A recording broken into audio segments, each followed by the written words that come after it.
And we should be here. Hi, everybody. Welcome. This is Band of Badgers. This is our 2023. Ross is looking really pensive there. It's his first time on the stream. And I just clocked him. He's like,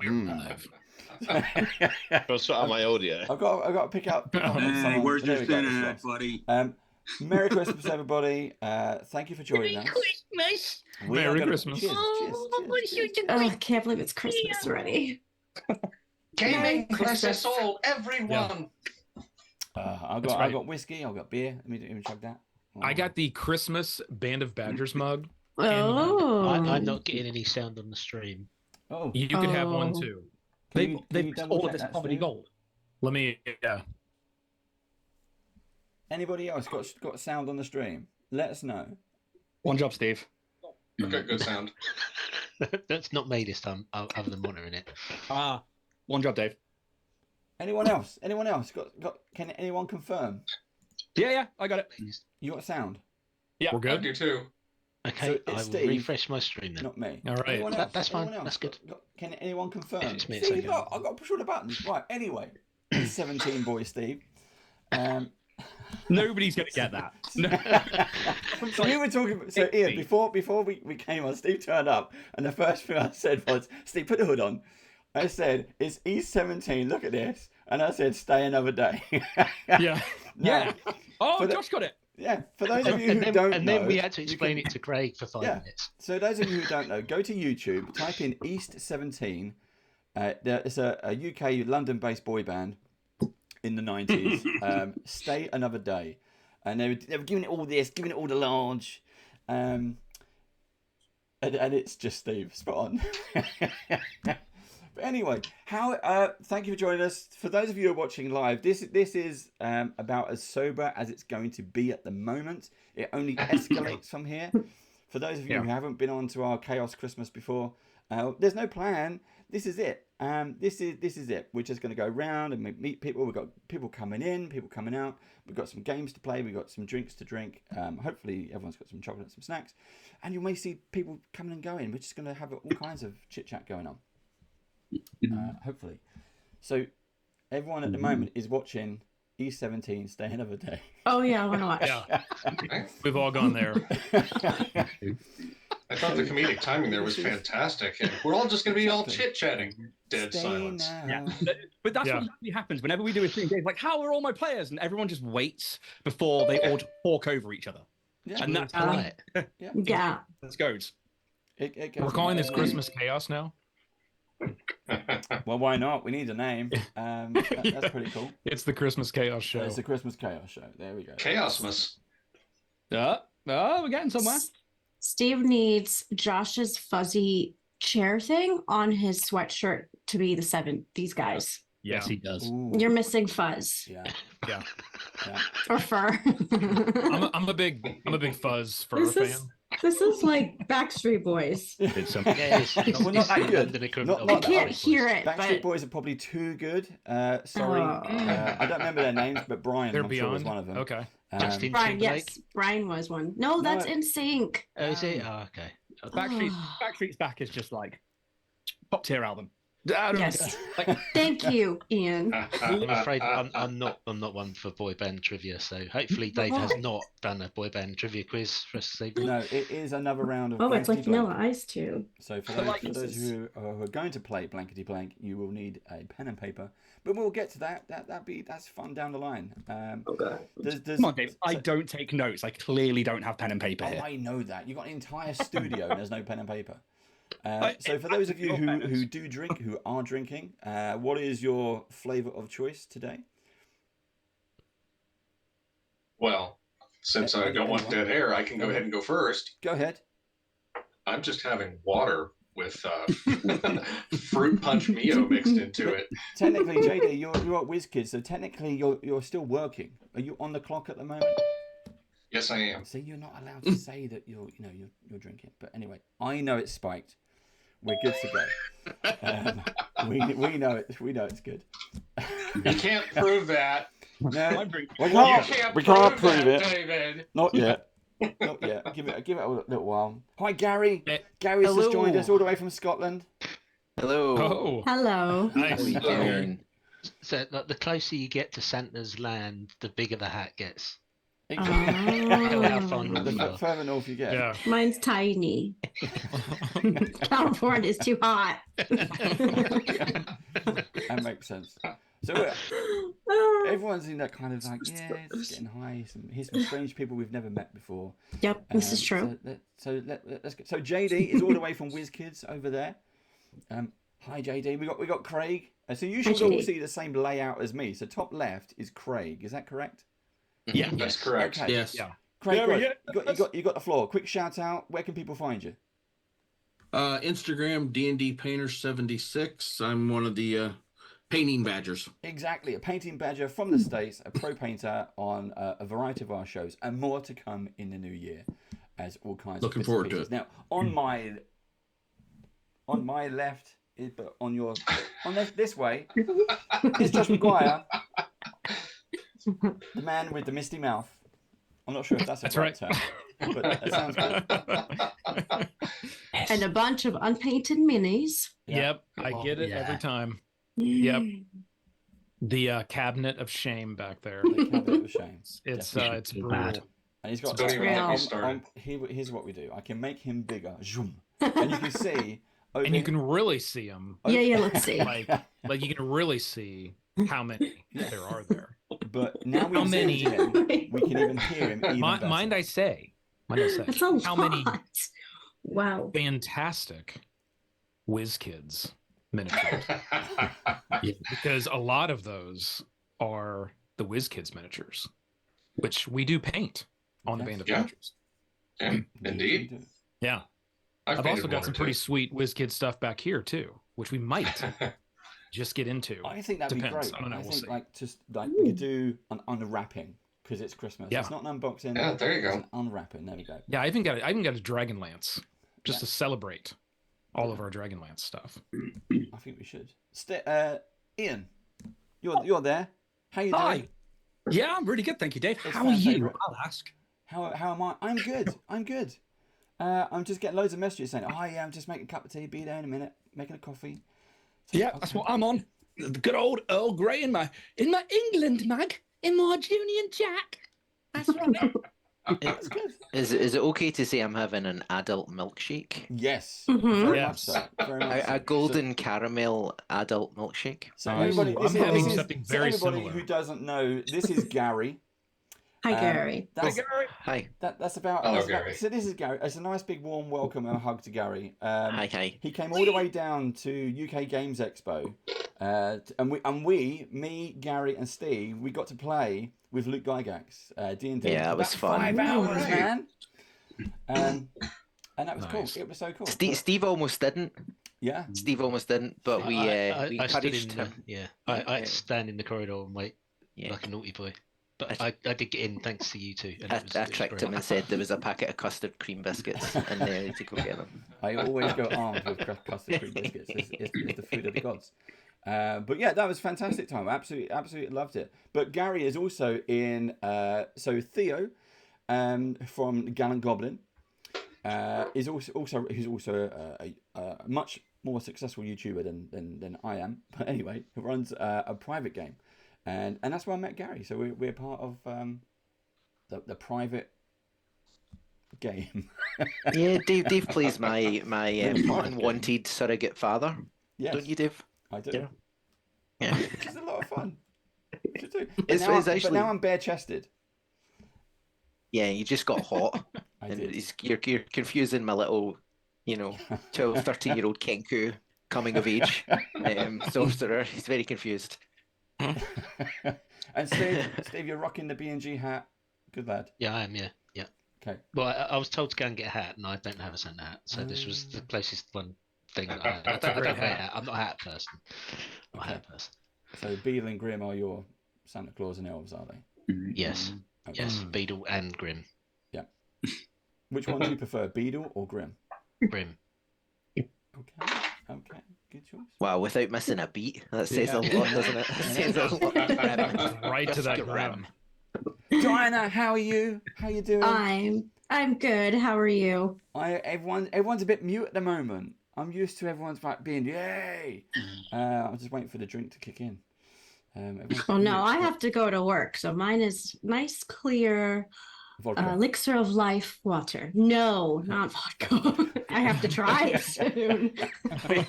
Yeah, if you have to drive, but you're in America, you don't need to drive, or do you? How far away is work? You guys don't even drive on the right side of the road, so you don't drive. Yeah. Dave's already far into it. Yeah. No, we literally drive on the right side of the road here. Yeah. Right. Dave, he now doesn't think that Americans drive at all now. Oh no, we do. We do. Totally foreign concept. I popped out to lunch with one of my workmates today, and we went to get some food. And as we came out of the car park, he was driving on the right side of the road, and I was like, it just kept on talking. I was like, you're on the wrong side of the road. You're on the wrong side. You've got to move over. Until cars were coming towards us, like, move over, you. Oh So my that- gosh. Did he do the thing where like, he turns his head and just stares directly into your eyes? He's like, I know. So like, the warning signs are here. There's something definitely not right.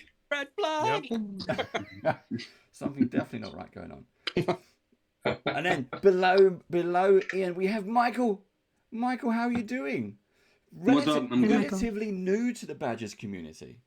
I am happy to be here. Fantastic. We met Michael just because of his fantastic tables. So I haven't physically met Michael, but we've seen all Not the yet. videos he's done. Not yet. There's still time. There's still UK Games Expo if you want to fly some stuff over. But the Weather Dragon, maker of remarkable tables. Not tabletop. Something like that. You get the legs as well. You don't just get the bit on top. But yeah. Yeah, that give cool us a guy. talk on it. That's all part of it. Fantastic. Oh yeah, those tables are so awesome. I love the lanterns, like the come off. Sconces. Mm-hmm. Yeah, it's different. I'm actually in the process of painting. We got torches now. Ooh. Oh, those are cool. Yeah. I got 5 of them in the shop. We're painting up. People go out of their way to get tables like this, and other people go out of their way to buy sex dungeons. Well, I want. That is You such want an a extreme. kind of Thank a you, hybrid? Ian. Yeah. You want a sex dungeon with D20s? that particular table as a bed. Imagine that 4 posts, those sconces, and then just being like, Now you're talking. on. Now you're talking. Yeah. No, That's so- well. Let's not give away our new year. Let's keep. That was a little The New Year early in the stream. night. We got to save something. Michael, when I win the He's just lottery. all them NDAs we had on the bed of badgers. He's just giving it away now. Isn't Yeah. The Badger bed. I didn't I sign don't up. even know why I signed those documents. I was just trying to imagine the scenario because here's Ian, and then takes his wife out on a romantic dinner date kind of thing. Has a little too much to bring, little too much to. Wow, now it's kicking. Have in. you had too much to Yeah, drink, I Dave? know. Wow. Little We too just much. started. Danny, where are you, Dave? Takes her into the bedroom, pulls a duvet off the bed, and there's the gaming table. I mean, let's roll some dice. Yeah. Her mood might be shocked just a little bit. I'm in the mood for a little role playing, my love. Paladin. D20s. There's How al- else do you do it? Because I mean, surely you walk into the bedroom and you say, "Make a Constitution saving throw." not constitution. It's got to be Oh my goodness. dexterity. Dexterity. Oh, there you go. Athletics, even athletics. Knowing my wife, it'd be strength because she is way stronger than I am. Wow. This is good to know. Very proud of her. I'm going to let you all in on a little story here that I probably shouldn't say live on the internet. But It's Christmas. Okay. Oh, here we go. exactly, I'm sober and I'm drinking tea, so let's let the inhibitions go. My wife and I were in our domicile in our bedroom one day, and we were just prattling around as you do as a couple, and like we literally were wrestling, and it got to the point where like I had pinned her down and I was like on her back, and then she just stood up with me attached to her and walked out of the room. It's not where I thought that story was going, but it Yeah. Yeah, she is. Yeah, and then I called her. It went down really well. That's hilarious. Well done. We also have Ross with us. Ross, who's also relatively new Hi, to Ross. the Badgers. How are you doing, Ross? So Ross first met us at the Badger Barbecue, BadgerCon 2023, earlier in the year. No, it was a Games Expo. It was Games Expo, and then we convinced him to turn up to BadgerCon. You did, and both times I've interacted with the two of you in a game, my character has died. I know. No, I'd point that out. I know. Oh wow. So we're gonna you may have the chance to get yourself back, because so Ross is gonna has written a game, written a story and a written adventure campaign, and as part of our GM Creator series, we will hopefully gonna be seeing Ross fairly soon in the new year on a brand new adventure. Cool. Awesome. Looking forward to it. Definitely. But anybody else, I only just met Ross this weekend as well, just gone at Dragon Meet, and the dude is just lovely. Yes. So Yeah. all round, everybody should go and support this guy, because when you meet someone, they're just genuinely nice and genuinely a good person. Go give this guy all the love. Yeah, I haven't DM'd for you yet, Ian, though, have I? So. Yeah, but that's just the game. You know, I'll pin you down, you stand up and walk out the room, and we'll be a team. Yeah. See, Little now reenactment. we know the moves. That's cool. And just joining us is Wayne. Wayne. Hi, Wayne. How you I Hello, just doing, noticed Wayne? he was on. What's up, man? Yes. Hey, How you everybody. doing? Oh, Brady Bunch family right here. Exactly. Yeah. Yeah.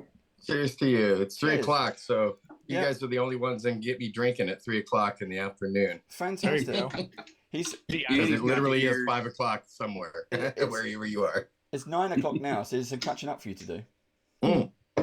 Okay, I'll try. God, what happened last time? My wife was just like, "Guy, you were like wasted like by 5." I'm like, "I know these started at 3." I know. You got I think With the you, Christmas spirit. you missed the you may have missed most of 2023 with a hangover. Mm-hmm. How are you Yeah, doing? that was a How's fun one. everything with you?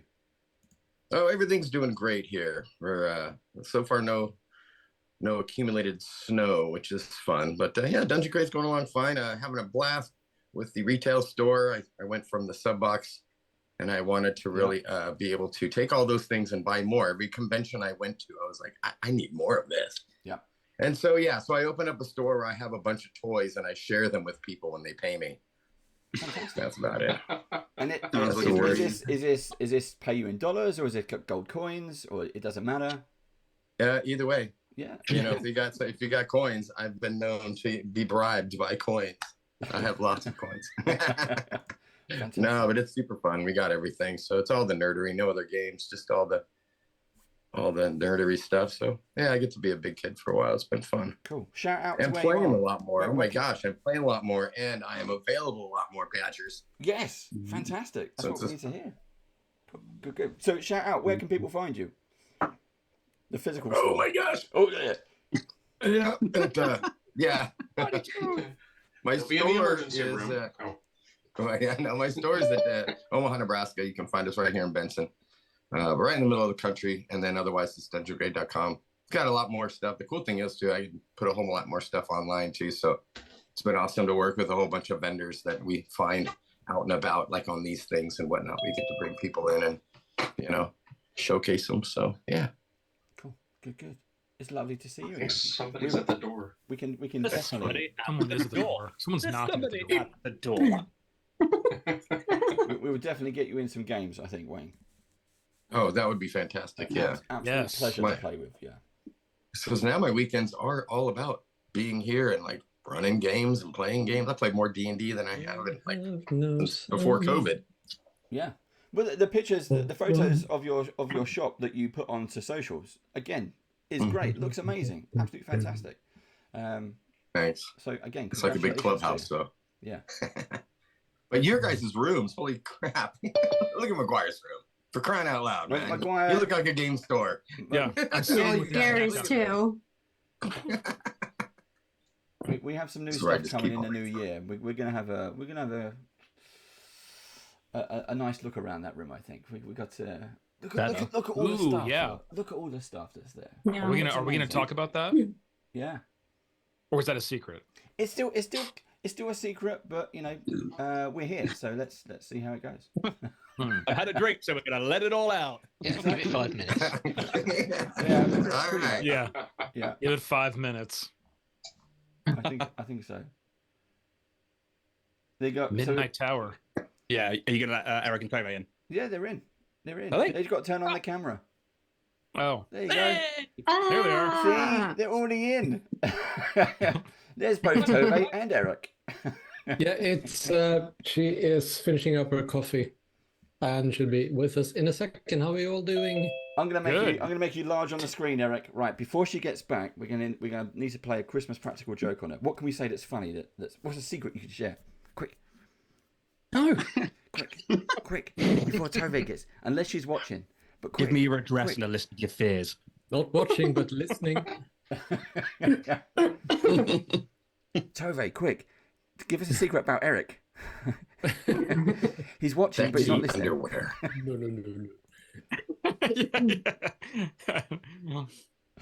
No. Wow. Sean. Dave gets a little evil when he's had a few drinks. Oh yeah. See, you haven't been to the see. So JD from WizKids. One, he's WizKids.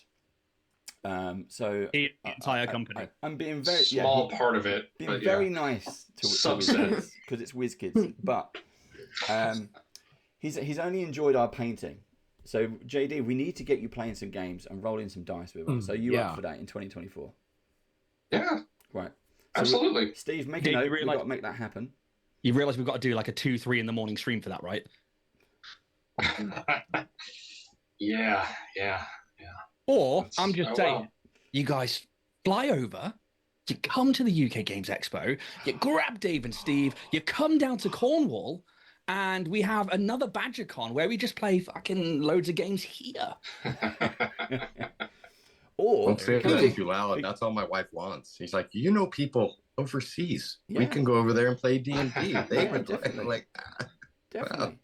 There's Sean TW. How you doing, Sean TW? He's free. Can you speak, Sean TW? Can you hear us? Signal. One hand, two hands. No. If you can hear us, knock 3 times. Headphones.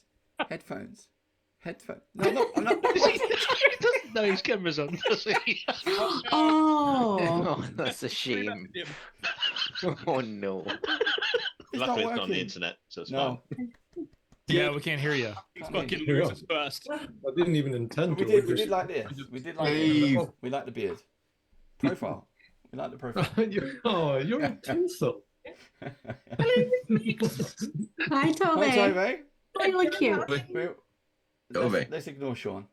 And we're Stay down there and you look pretty, buddy. Hold on. One of you's got a cup of tea. What? One of you's got a cup of tea and one of you's got the biscuit. That's not how this works. I wasn't allowed to have any beer because I donated blood today. So I have coffee and then Eric had the biscuits. But, I just thought you said you was in the lounge having a beer. No, I'm not because I donated blood today. Okay. So, and it's not because Eric said like you can't have it. It's no beer. I promise it's not like that. Nope. So now I'm a little disappointed you haven't got custard creams. So what biscuits do you have? Gingerbread. Swedish ones even. Right, I can go. Mm. So. Good old racist Dave after a few drinks. If it's not the right biscuit. Oh, buddy. Wow. Rolling the wrong dice. Man, another thing. Oh my gosh. What if it's not available in our country? Can you not get custard creams? I'll tell you when I've had enough. Another one, bartender. The fucking what? Oh. All the uncles come out. Yep. Now what? It's just more Now of what? the same. More of the same. There is not a plan to this at all. I mean, seriously, there's not a plan. Nothing. No outline. No script. No. Have you not watched Drunken Mailbag? That's the kind of thing we've got here. This is a Drunken Mailbag. It's just to you talk, you listen, you chat, you laugh, you unwind. For those of you in the So States, who's going to Gary Con? Yeah, I was there. So UK Games Expo. We're coming back to Gary this. So Con. I wear my JD, shirt. yeah, there you go. So UK Games Nice, Expo. Gary Whoever Con. wants to come over. We'll set something up. We do a live show game. Where's Ian gone? Ian's over there now. Ian, we need to make this happen. UK Games Expo. We're going to do a co-pro production. We're going to get some people on board. We'll do something with cameras and all kinds of stuff. We'll keep it moving. That's what we want to do. UK Games Expo. I'm hoping that a lot more American companies and some Australian companies, actually, people we've been talking to, are going to come over because that's what we need to do. Luke came over. Alex Kamer came over. That was the game with... Where's Ross? Ross, I've lost you. Put your hand up. There you go. So we got to play with Alex Kamer, which is cool. And then was Gary. Gary's over there. We played with Luke Gygax. That's cool. So we need more companies like that to come over. Did anybody go to GaryCon this year? Besides me. I think did Eric? Eric, you went to GaryCon this year? Yeah, I live 20 minutes from there. Oh, that is so Oh, really? Yeah, I definitely was there. That's cheating. Doing well, His Eric. cheating is great. So Excellent. a big welcome. Big Yeah, Merry that was Christmas. super fun. That was my first GaryCon. Actually, was this year. It was It's awesome. fun. Gary and Gamehole are my two favorite smaller cons in the Midwest. Maybe US based, but those are two of my favorites. Yeah, that one I didn't really I mean, we went early and then we were helping set up and do all that kind of stuff. But it was really cool. It was so intimate. I mean, yes, it's one of those cons that I like to go for the vendor room, of course. Gen Con. But that one, there's a lot of gaming and a lot of really cool people to meet there, and the community itself. They have a really large, I think, social media community as well. But yeah, it was cool. Tom Morello's there. I get to shake Tom Morello's hand. I was about ready to just, I was like, all right, I'm done. I can go home now. It's I've day run a one. few of those cons in the game. It was fun. Yeah. Yeah, That's so cool. there's usually some people there that you can So really. I mean, it next was year, really interesting. GaryCon's going to be massive next year for 2024 because it's the Probably 50th sold out. anniversary. I think it's sold out already. Yeah. For that, we did the we did the tournaments. It was all AD&D, so that was really surprising and cool for me. I was like, I remember this. I remember you, old friend. Yes. And Yes. it was really cool to play those, and they have an awesome tournament that they do for that, and it's just it's a very cool convention to go to. Weird, because I didn't know anybody at first, and by the end I knew people. But you meet a lot of people in the industry and a lot of people in just some really like, oh my gosh, I was gaming with this person. Like, holy crap. Yep. Yeah, Yeah, that is the con for that for sure. Yeah, super neat though. We went to Ernie's house and we got to play with Ernie for a while before he went to the hospital and all that stuff. So he seems to be doing better.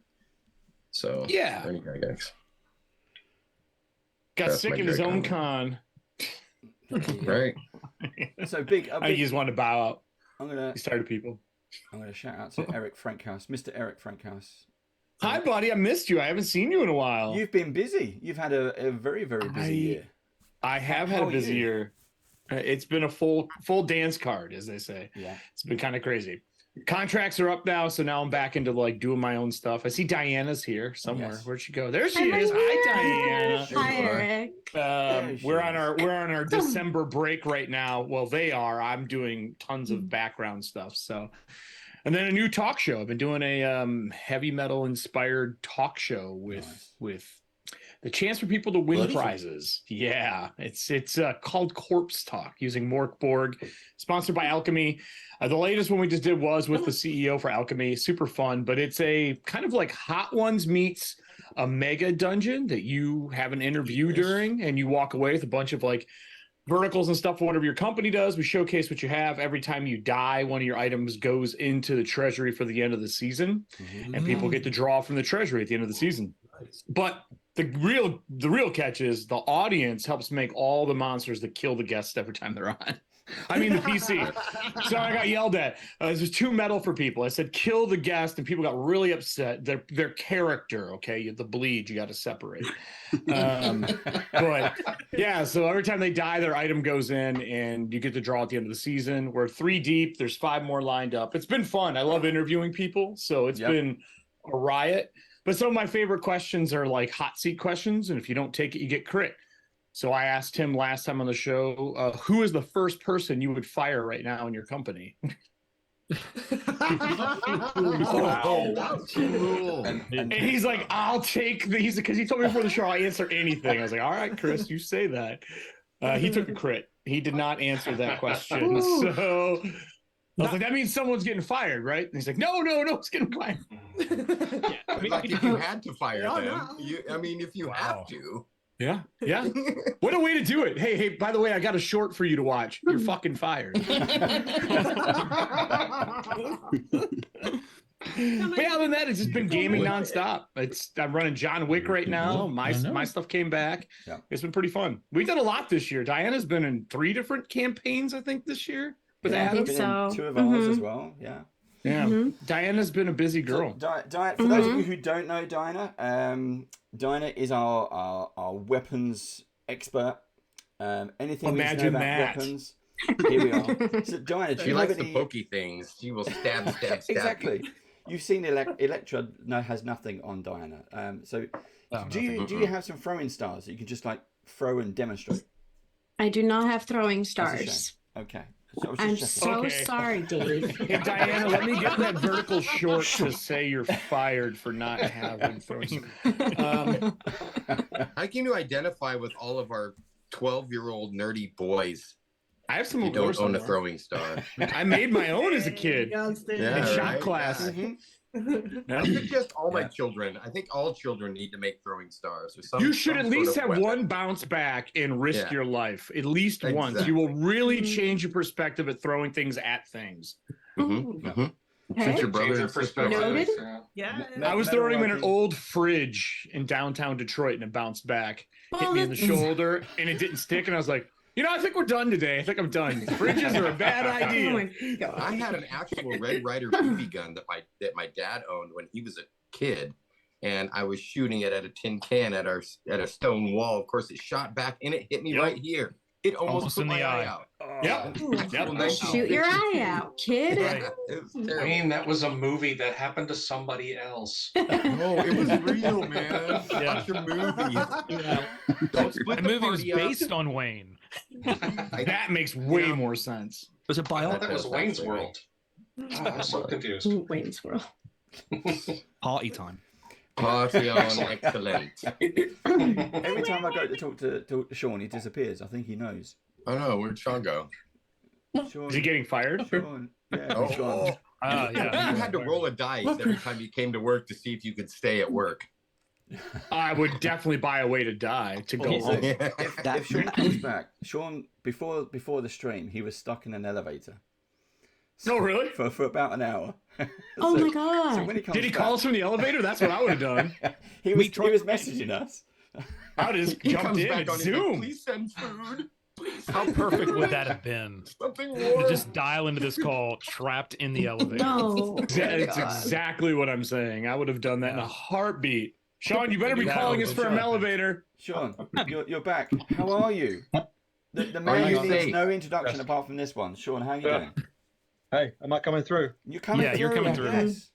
Are you stuck Are in you an okay? elevator still? Oh, no, I'm still mobile. Apparently, the new studio setup is a lead-lined box where I can't get signal. So I'm just going to go for a walk around the building. That's not good for Superman. an internet company. Yeah. Tried to tell you when you bought an office at Faraday Studios. Can't do that shit. Like that. No. Yeah. How did you genuinely believe the trouble I had getting here this evening? What time No. is It's it? you. What I possibly 100% happened? believe the problems. It's you. Yeah. Oh, dude. So late night shopping in Hastings, as it always seems to be when we have these calls. And I thought I'd grab some pro marketers, do a bit of drink and draw like we did last year. But then I got stuck in a lift. So it's a bit late. Sorry, boys and girls.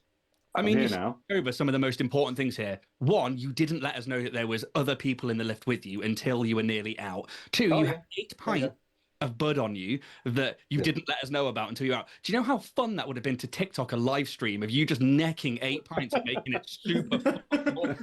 I would have done that. Yes. Yes. Yeah. Like everyone's super nervous when I'm. We made Why up is an this guy awesome drinking? story, We're though, all about gonna you. die. Oh, it would have been perfect. Just like, Yeah. Well, I've only got 6 now anyway. Handing Should've shared everybody them with the other D20s for guests. death saves. Yeah. So entertaining times. So I'm going to try and work out my technical issues so I can actually do a bit of drawing without the internet reverting back to the Stone Age here. And once I'm set up, I'll take requests. Oh, no. Fantastic. I think past requests have been things like Sexy Beholder, Big Goblin, Badger Swinging a Battle Axe. Those Christmas badges we're so fond of. So yeah, have a think, and I'll try and sort these issues out. It's not on screen at the moment, but Sean TW is our resident badger cartoonist, and all of our badges that you might see on your mugs, if you have your mugs handy. So if anyone desperately looking around, God, it has Josh you on the McGuire has fucking one. There you mug. go. Does all our badger cartoon and badger art. So thank you very much. No. Is anybody else having a whiskey morning or night right now? I'm doing whiskey today. I'm doing whiskey. I've got some black label. I'm not. I'm doing Jameson. Oh, that's not even liquor. That is what you scrub your rims with. Have you seen the commercials? They say it's really good whiskey. Yeah, Budweiser does the same thing. Shut your whore mouth. So I worked at a dock bar, and the shot of choice at our dock bar was Jameson. And I learned really quick that it is true there are good bottles. And by good bottles, I just mean better than all the bad ones.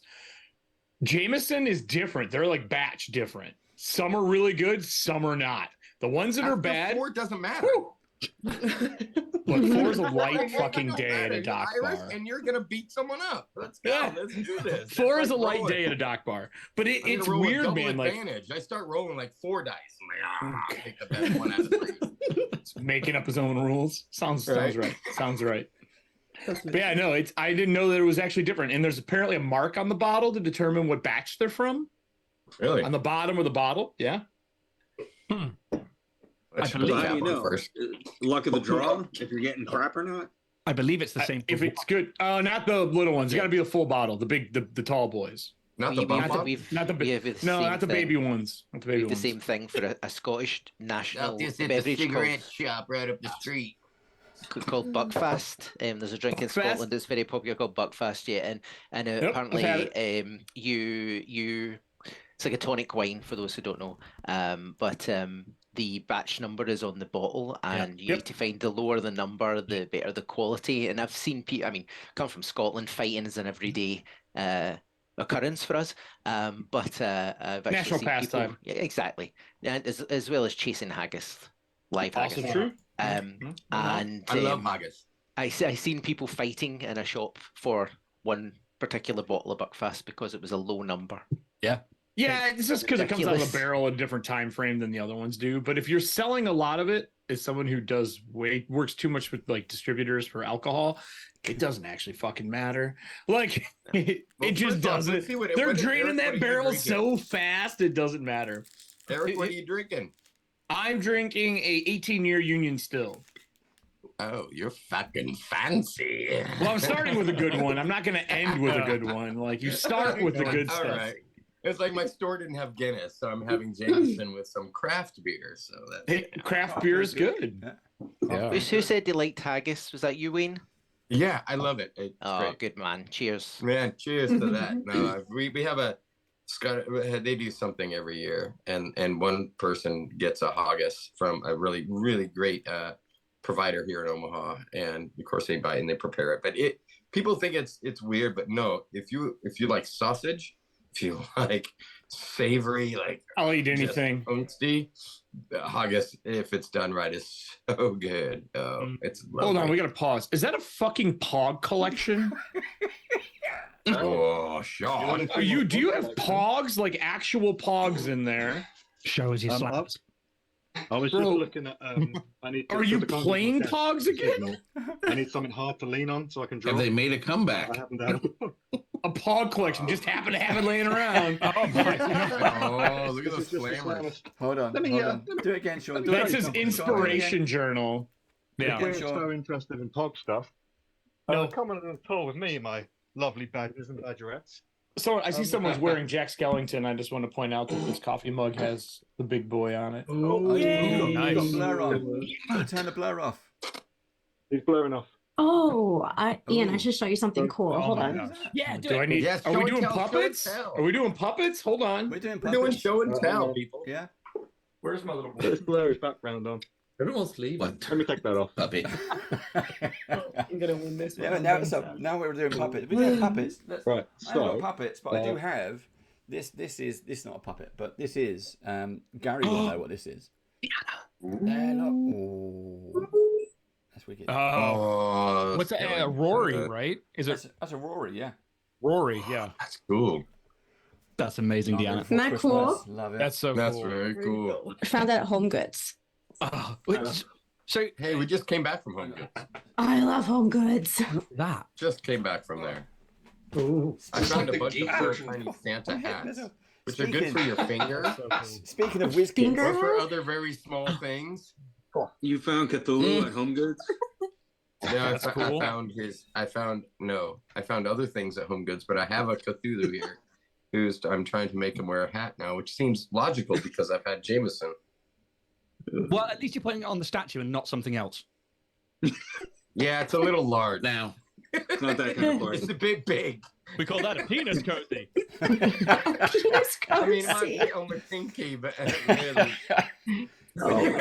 Did you say dick mitten? Did I hear dick mitten? Oh my god. You guys have no idea how long I'm going to have to spend in HR after being on this stream. Once a year, you do get demerited for at work. Yes.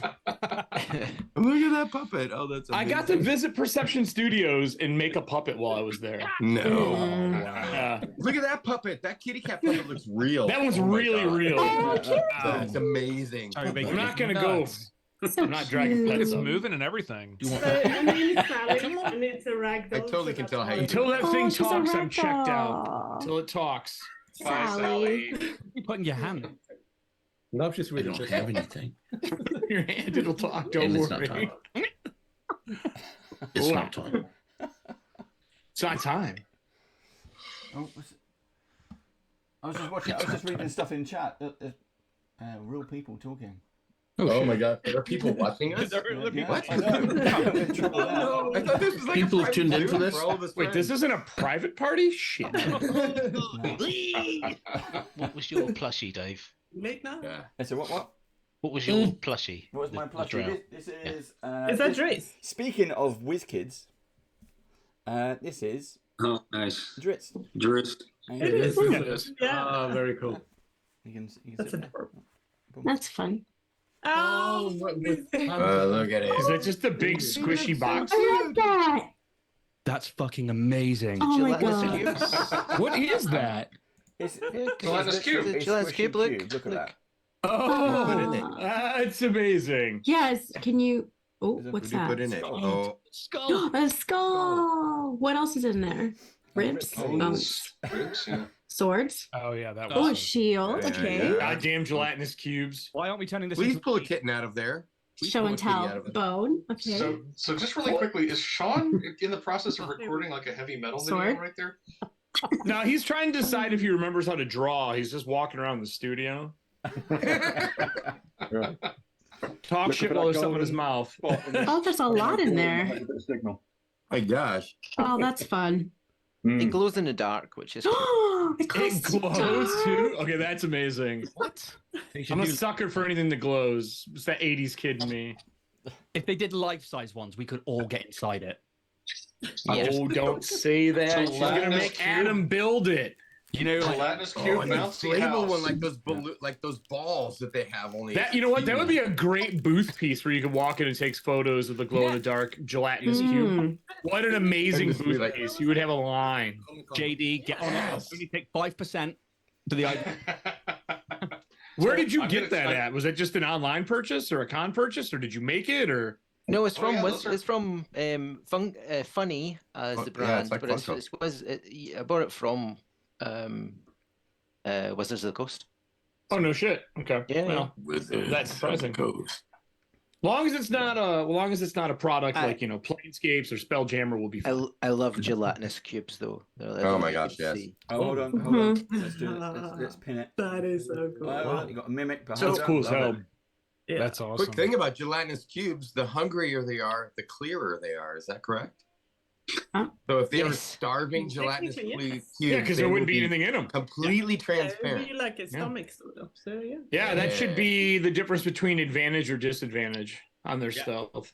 Oh, that's I wonder if they between change death and size not as death well. with If they this- get with the like, nice they're trap. hungry, they're more lean. Sort of. Mhm. Oh well, your gelatinous always cube hasn't feel eaten in this full dungeon in gelatinous 6 cubes. months. Anyone else watch the D&D movie? Why did they have certain parts of their armor left when they jumped out of that goddamn cube? Was everything on them magical? Did anyone cast detect magic? No one got anything. They didn't even get like the arms. Why was your burnt hair up. not missing? Like, Yeah. we all should have stepped no. out bald, and the spell should have got casted. Like, Yeah, that was all. Yeah. But Well, still, they had the how cool was it to bracelets that see though on blocked all the film? magic. I'm like, finally. I was happy to see a displacer beast until they had to keep showing us that it was projecting an image. It's like, I know Yeah, how it works, like, man. Like an old school film camera. Too. yeah. I was like, what are you Still doing? Pretty cool.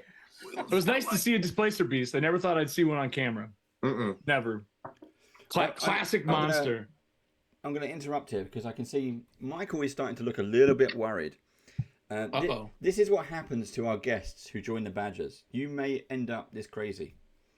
So what? No, this is fucking normal. Right? It's a slippery slope. It's normal. By Christmas 2024, I need to start you'll have drinking. puppets, you'll have weapons, you'll have all kinds of stuff. We have swords laying around. There's tons of nice. shit in here. Don't you worry your little head. Swords, weapons, firearms, more dice than one man can There's so handle. many weapons. Yes. If anybody tried to rob my store, that would be awesome. Actually, You'd be like, hey, sir, I was defending myself with my oh arsenal. my gosh, right? 'Cause I have an excuse to buy Medieval. You walked into medieval John Wick. I'm so sorry. I had to choose. Yeah. Fantastic. We It's got one swing with each weapon. Is anyone It's here? one swing with each weapon. There you go. Is anyone here excited for the new MCDM game? Yes. I was For watching Matt it live. Colville? When it went live today. I watched it. That for about guy 15 minutes. exploded already. Yes. That was incredible. I was watching it live. I was watching And they're on those backer numbers go kit up. too. Boom, They're boom, not boom, even boom. they're not even using Kickstarter, which is what they usually use. They use backer kit, and they're exploding. I'm pretty excited for it. I don't want a 4th edition again. I do fear that we're going to get a lot of 4th edition because Matt is a ginormous 4th edition nerd. And don't get me wrong, I'm not a hater. Good things came out of 4th edition. I don't remember them, but there were some good things. But, the monster manual, ritual magic, challenges, the book artwork. I enjoyed. And then minions, which they never brought back, which were one of the only good things that were in there. Yeah. Okay, I'm done. That's all there was. And I'm afraid it's going to be that, but I love their work in general. I want it to be good so bad. I just feel like we're going to get 4th edition 2.0.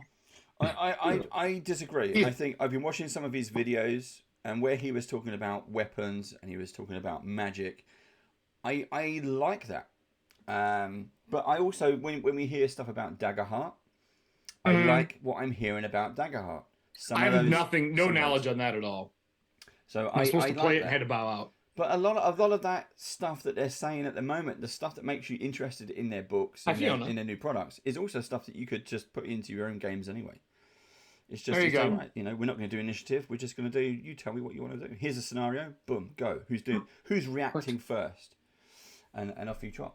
But it's Brandon. Brandon's here. Hi, Brandon. Otherwise known as Maverick 2. To everyone. Oh, he wants to drink and draw. I'll put something in our chat for you. Yeah. So are you still at the airport? Are you stuck? I am. I've just gotten to the airport. I am at Wally World headquarters. Wally World.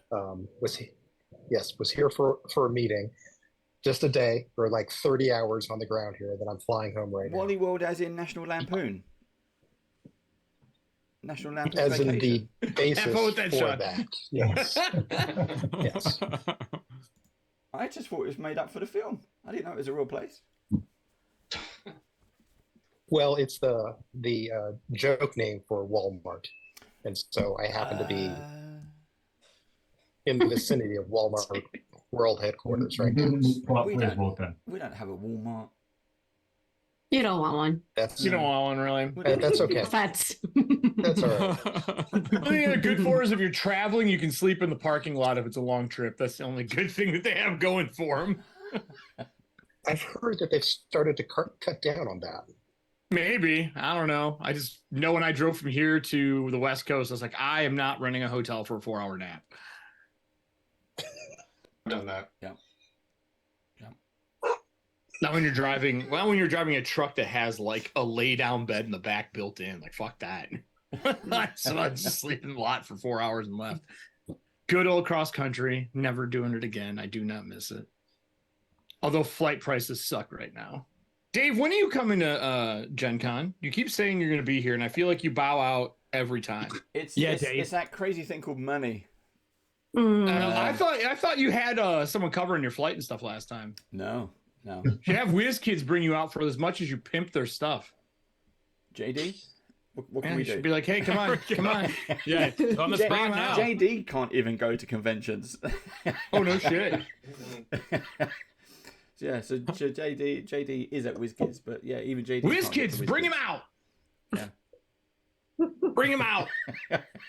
Make it happen. I'll just put that on my expense report. I'm sure that'll go. Just going to say expense citizen. 5 lunches. You have to bring Steve as well. You have to bring Steve. All right, 10 lunches. All right. Okay, 10. Nowadays, 10 lunches? I don't know. I think it would go down.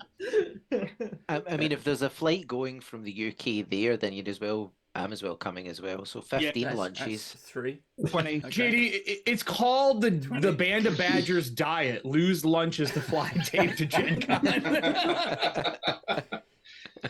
Sally Jesse can have one. Why can't you? Everyone's going on a diet. That could work.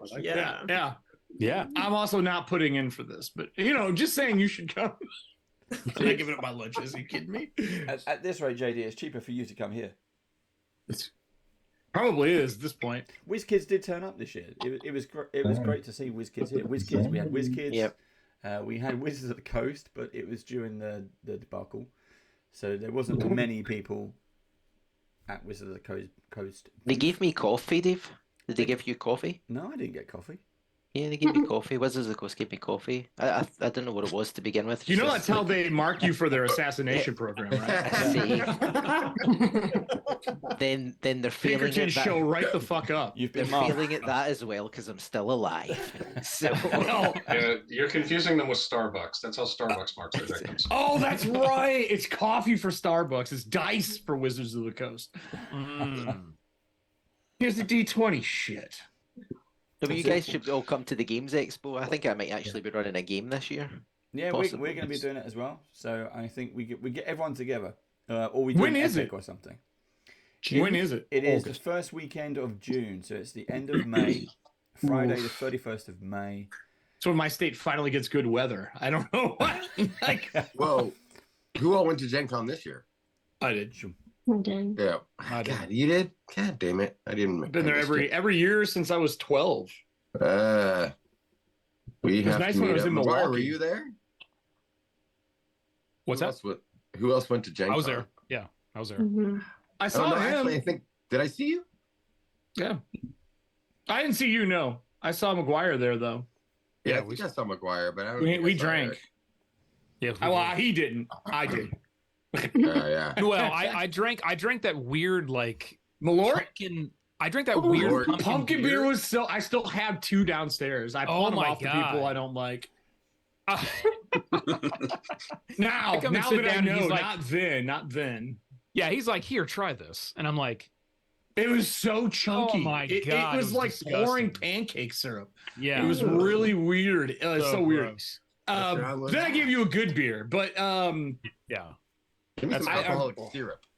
It was but it was like viscous and chunky. Yeah, it looked like beer that had separated in shipping, is what it looked like. Like it that's froze. exactly what it looked like. But my buddy bought some and it was the same stuff, and it's just called chunk, and I know why now.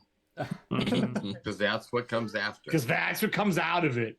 On the bottom, it should say "Give to your friends or enemies only." So bad. It's so bad. Yeah, it looks the same going in as it does coming out. I could get one and pour it and throw it away immediately if you'd like to see it. It thunks when you pour it. Yeah, it was like real thick and not in the good way. Not in the good funk. Like Old the bad twerking kind of funk. Yeah. Not that kind. No. Then I gave him Malort, and that's so much better. No, we had Malort at GaryCon. Somebody, John, what's his name? Malort. I tried Malort for the first time. I started bringing it Maybe to for the last cons time. and messing Till people next up year, with you it got for it. fun. Yeah, we bring like a box of bottles, and the people who can't, because you can't really get it out of the Midwest. And now you can order online a Right. little bit, and we used to give them to companies to take back for like their Christmas parties. Be like, don't tell anyone, just set it down and let people put a wrapper around it. And Paizo and them would take Good it home, advice. and they would put a wrapper around it, and they would just Always. be pouring it at the Christmas parties. And they have no idea what the fuck it is until they're drinking it. All right. Fantastic! It was just it's a whiskey. So we also had mead. Was that mead? Because we had mead that I had some mead that tasted very similar to like whiskey. It was like I didn't bring mead this year. I don't know who that It was was. like that strong mead. Does everybody here like mead? Anybody drink mead? You guys are in Europe. That's where it came from, right? Come on. A little mead. Yo, mead drinking. And it's too strong. I Mead get is really, good. really drunk. Yes. I mean, I'm Scottish. I'll pretty much drink petrol at a petrol station. Like, parcel of the Good so part answer. of the territory, you know. Yeah, good answer. Earlier we went round. Part of the driver's round test, isn't to load of people. Do you wanna- let's have we missed Tove. So Midnight Tower. Let's do the elevator pitch. Who is Midnight Tower? What do you do? We write a lot of books. That's what we do. We don't have a life. We just sit in our little cave and work. We've written 8 books, and we're doing our 10th Kickstarter in January. Yay! Wow. Fantastic. Absolutely Nice. fantastic. That's a lot of Kickstarters. That is a lot of Kickstarters. Mhm. Are they still as stressful as they used to be, or have they gotten easier for you? Nope. Yes. Yes. Those still stressful. No, well, yeah, we're fretting every time. I love running them for other people. I don't like running them for myself. I get that. Yeah. I put up what I put something there. We can't see you. You are so blurry. Sean, you've got your blurred background on. So every time you do something, it's blurry background, so we can't read the writing. Which means we won't be able to see your picture. So you're gonna have to turn the background blurry off.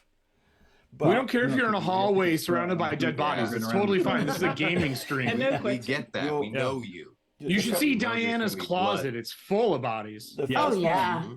Yeah. That's why she has that IKEA decor. Nothing but skin suits in there. Sean, the first request was a draw. All my What is that enemies. ball gag though? Cube. This was It's an Ian's dungeon, remember? That's true. It's true. I don't have it. It's Ian's dungeon. Yeah. Yeah. How about try and Google Dungeon Crate when you're trying to come up with a name for your company? Yeah, you should have probably done some SEO research on that one. Trauma there. Just saying, maybe you should have thought that one through instead of I seeing get some people in weird diapers. customers. Yeah. I'm sorry, man. I can't help you.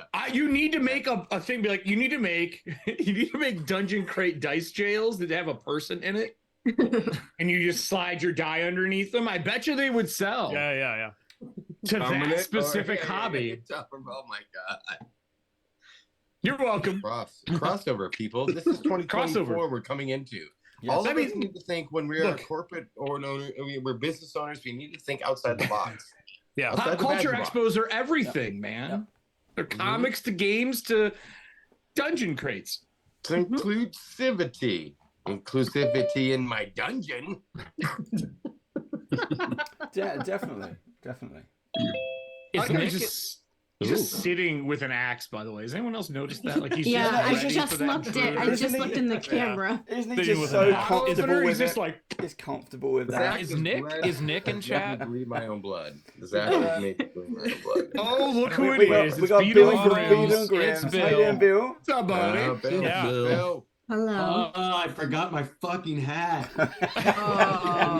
You don't get to be on the cast, right? There's a box behind you. Just write Merry I'm right Christmas there on with it. you. Put it on your head. Yes, I Sean. Sean, left where my the hell hat is in your the hat? Stuck in an elevator, Sean. Sean, we want a drunk gelatinous cube, or we want a life-size gelatinous cube bouncy house. Those are the two drawings that we put in chat for you. Yeah. Either way, they have to have Santa hats because I think you combine them. It should be a bunch of people with Fort Loco and a bouncy house that's a gelatinous cube. That's what I say. I don't think that's much to That's ask. Charlie. Start with an easy one, shall we? The question is, are they bones or are they decomposing? He's got the hat though. Yeah, Charlie. He's got a hat. Look, he learned. Ooh, Charlie. Nice. Now, Charlie, your screen is a little bit blurry, so we can't quite make out with the full hat. But what is it? Well, the Yoda? I'm not really sure, but it could be a goblin. Yeah, It's the Christmas goblin, of course. Oh. That is So you fantastic. need a hat for your hat. You need a little Santa hat that goes on the goblin set. Was that a gift from one of the crew? Don't bring up the little Santa hats because I actually it was skinned off a wayward engineering goblin. No, good. They always fuck up anyway. It's still slightly moist and smelly. Oh. All right. Okay. You're into that kind soaking of up thing. that That's blood all right. real Good well. to know. Nice ageless look from that blood smear. Don't tell OSHA about it, please. Pretty sure it's an OSHA law you can kill goblins. So just a quick one. Again, Bill and Charlie, two of the founders of Beetle and Grimm's. Merry Christmas, Happy New Year. We're not quite there yet, Christmas. but looking forward to 2024. Your Kickstarter is Holidays to all. Mm-hmm. Your Kickstarter finished, guys. How are Yeah. you doing? Fantastic. Well done. Congratulations. Just drunk with success. It really so far beyond all of our expectations. So amazed that that so many people came out and supported. I mean, don't get me wrong. The amount of money we made is fantastic, but to have gotten over 4,800 supporters, like the number of people that were willing to, take that risk with us is, it was even more amazing to us. And you get to see your audience, like how many people there really are that are fans of what you do. That's always awesome. Yeah. And this isn't what we normally do. We're stretching ourselves here with this thing, and so go ahead. How many people are in your company right now? Well, the 5 founders are the only full-time employees, and so you guys each need to write 960 Christmas cards. So to go to your back, ready, go. Why do you think we were late? Just the I've been here son once. of a It wasn't called the bitch. Christmas cards. Buying stamps. Yeah. They've been writing all day. I've only done 42. That's called alcohol. That's last Christmas cards are very snarky. Like, really, I'm serious. If you don't have a happy Christmas, Yeah. I'm gonna come to your house. If you don't play this live with your family, I swear to God. Whose idea was it for the board game? For the game you guys did. Whose idea was that? Yeah, it was me originally. We all of our families vacation together in the summer, and there's a huge amount of board game play going on at those with all of our kids, and I just had the idea to give it a try, and it's one of the blessings of this company that we all sort of have the freedom to just try random shit and see what happens, and a lot of them get into the trial phase, and then we say, oh, this is a terrible idea, let's stop doing this. But this is one that made it through the process. So Fantastic. First Kickstarter for you guys that wasn't D&D too, right? Like you guys haven't had a Kickstarter. So we did it. We did the Pathfinder Kickstarter. Pathfinder, That was yeah, our that's right. First Kickstarter, and this is our second one. Yeah, our D&D license does not allow Kickstarter. So yeah, no one gets to do that but them. Yeah, I do. Those are some of my favorite. I really want the rest of the classes. I'm not gonna lie. Yeah, absolutely. Yeah, we gotta see what they're up to. They've got a very exciting trajectory change with their they do their game. The core, And, the new rules. So yeah, really cool. I mean, everything we've seen from them has been great. So I'm really optimistic for their future. You sound tired, buddy. Did you just get back from PAX? Is that what's going on here? No, we just finished a 2-hour meeting on our 2024 roadmap, and it's just fucking mind-numbing. There's nothing But quite as exciting as arguing over every row in a spreadsheet. I'm assuming it was the color of dice again that was really the nitty gritty. Oh man, I wish we got to that. Yeah. That would at least have some modicum of creativity. Motherfucker, it's crimson blood. This is purely about formulas in a spreadsheet. Oh, that's not fun. No. An Excel exercise for 2 hours. No. Worst version of a circus. Hey, I have an announcement. I think we're going to, not that anybody cares, but I think we're going to do our holiday drunken mailbag on Friday, December 29th. So there you go. Oh, are you really? Yeah. Nice. Literally just got a text that said we were going to be able to do that. So sweet. Nice. Friday, December 29th. That'll be our end of the year shindig. Not as cool as this one, but is it going to be one kill episode the entire time? Yeah.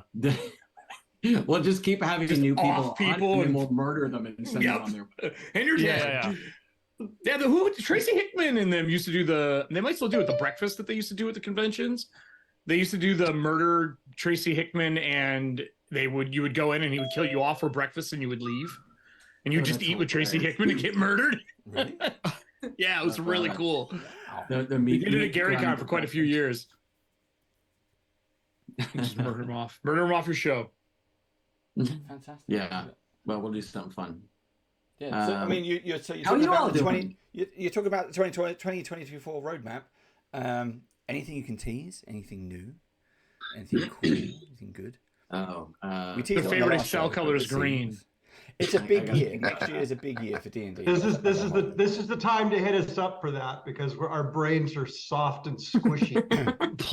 It's malleable and pliably good. Okay, all just start picking away. Easily victimized. This is the problem with long meetings. By the end of it, I will, and I think I'm speaking for everybody. We'll agree to fucking anything if it ends the meeting. Just to end it. So are we going to see? In that case, are we going to see a gravy? Platinum? Yes. Are we going to see a platinum Vecna? Yes. So, there it is. Fantastic. Who said that? But yes. No one jumped out. You're safe. You're safe. No. There's no fat red dragon after you. You're okay. No, the only decision there is like I as a child of the 70s, Charlie and I keep harkening back to. Didn't Kiss have that double platinum album? Couldn't we do a double platinum? Absolutely. Yes, they did. Yeah, they also retire a lot and come back. Yes, they do. I have it on good authority. This is the last one. Yeah, Herpes said the same thing. When I was in middle school, The Who did a tour that said this was our very last tour. Yeah. That happened. Yeah, yes, it did. Nobody can beat them for just pure. Oh, then they got older and they're like, "Holy shit! I have some things to still take care of here." Like, God damn, the only way to make money is to do live shows anymore. Stupid as a younger kid, yeah. You mean no one wants to buy our solo albums? Okay. Right. Yeah, no one wants your solo album with OAR. No one wants that. You gotta do it because you're like, what else would you? Not at all. No. Blah. Are you still listening to The Who? That's a real question. Am I still I still listen to The Who once in a while. Yeah, totally. Oh, it was a great. Yeah, I was a drummer. You're scratching your back with the axe. I love The Who. Mm-hmm. But, you love only song. about 90% of The Who. Actually, you love about 20% of The Who. Keep going.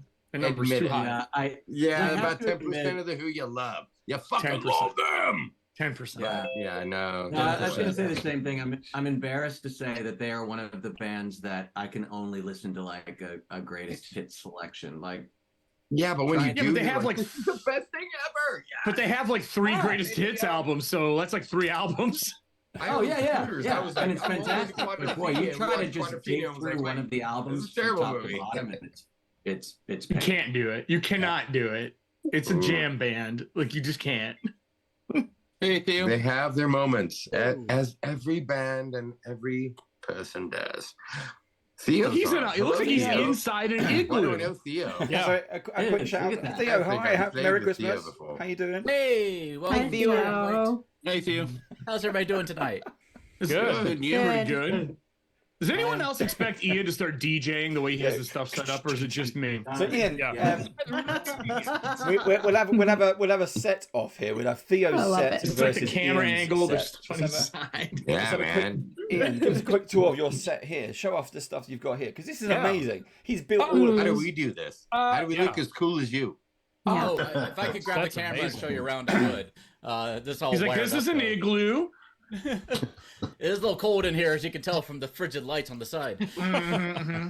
I do have a question for everybody, though. Not to derail, I don't know what y'all were talking about before I got Nothing. here. But, We're talking about the Who. Literally nothing. This is what we do at Yeah. Christmas. Is just get drunk. I am about to build a new character for Pathfinder 2nd Edition, and I want to use the Good remaster man. rules. And I am Okay. making a wizard, and I just Okay. wanted to know your favorite first level spells and cantrips for the new remastered edition. If anybody has something they want to throw at me. Ooh, for remaster? Good Yeah. question. Good question. Let me pull up the spell list here. She's got to hand. Whole person asked that. Cool. I'm running it right now for a stream. We're running PF2 remastered. Let's see here. I feel like we're at a point now with the remaster where there's not a huge number to choose from, so it's a little bit more manageable. I always said it's 40 pages, shotgun blasted through 400. That sounds about right. dare them. It's hard. Like, it's almost more difficult. Does anyone remember the 3035 era where you're like, fuck, what's changed? That's what this feels like. It's like relearning the tiny pieces, which is harder than just learning a new system. Yeah. Like, I want a change log, for fuck's sake. Oh, right. There's a lot of YouTubers out there making it for us, though, which has been wonderful. We've got. I'm going to say another hello to one of our badgers. This is Matt. Everybody. What you've Matt, got? Matt. Hey, Matt. What's up, Hey, Matt? Matt. He's wearing his Christmas Matt got the pajamas. memo. Oh, What's up, man? I can talk. Sorry. Hey, I thought I was on mute. I was waving. I was like, oh, no, wait, I'm good. But his hat is can even bigger hear than your Gary's. hands. But he lives near me. I live nearby. Did anyone else kind of figure out how to like wear the hat and the headphones at the same time? Because mine's completely squashed. I wear a monitor instead. Oh, I see. I just have an iPad, so it doesn't matter. This is the first 10 look, minutes. live unboxing. Do it. I'm opening up the Pathfinder book. I don't feel like pulling up some digital. Yeah, because Alright, you look anyway. like you have a giant head, Matt. If you not in a bad way, but yeah. Just like, Wow. But it makes everybody appreciate your effort. hang on. You're like Big ass head wearing you that. knew the rules. You abided by the rules. I did. You came in, and it doesn't matter if you have a headphone. I just have or a maybe fat you off had like a headset. helmet. It's Maybe like- you're riding a motorcycle. You would Yeah. still wear your hat, and we all appreciate that. That's it. Yeah. I make it work. You ever seen Arnold? The Yeah. cartoon Arnold. Yeah, Hey, I'm Arnold. going for the football. Football head. That's it. Hey, Yeah. I can't Yeah. do it. I want. I will try. No, I do will it, try. do it in your accent. It's even better in your accent. What It accent? would be such a better cartoon if it was English. I don't know. Is he? Hey Arnold, is that? Hi, boy, Arnold. Hi, football head. Oh, you fuck. Get over here, mate. Wait, what? All right, Theo, I got Fucking you. Arnold, right? Void Shooting. warp, because you finally get damaged, is what a cleric would get because it's the new negative energy. Void warp. I love gouging claw if you're going to be melee combat. Mm-hmm. Yep. And then electric arc is great. I think it's underrated because you can hit 2 creatures and it's great for the little tiny bastards. Right. Yeah. For fun, infect a creature with goblin pox for a first level spell is fantastic. Oh, okay. I haven't seen that one yet. That's Yeah. painful. It's a new spell, goblin pox. It's really fun. Goblin Grim Pox. tendrils is Evards, but at first level. Awesome. It's pretty cool. Cards for kids. Avard for kids, yes. And then if you want to be, if you guys are separating the party, I would say Mind Link. Because mental impart 10 minutes worth of information. So instead of doing Gary's the gotta blah, go, blah, so no blah, wave buys it, you Gary. just go He's gone. here. Bye, Gary. Here's your Gary. Bye, Gary. Bye, Gary. Bye. Ho ho ho. Those are the ones I would say for first level, for sure. And if you want to get spicy, Phantasmal Minion's really fun. Oh, I think that comes with my spell school. So yeah, the new schools are fun. Theo, I love the way Who told these come on here drunk to ask for bastards to make a help Christmas book for your wizards here. Why is it Christmas? What's that, Dave? I love the way you've come on here to ask help for your character. So me and Theo are going to be playing in a new game in a new year. Should have just left after you got your answers. That would have been even better. Bye. Yeah, bye. Yeah. Anyone want to do a background story? Wait, this wasn't the tech support group? Everything. Let's make it canon. Got into the wrong call. Someone say something about his character background story, and it's now going to be canon, and Theo has to use it. Oh, okay. He collects ducks.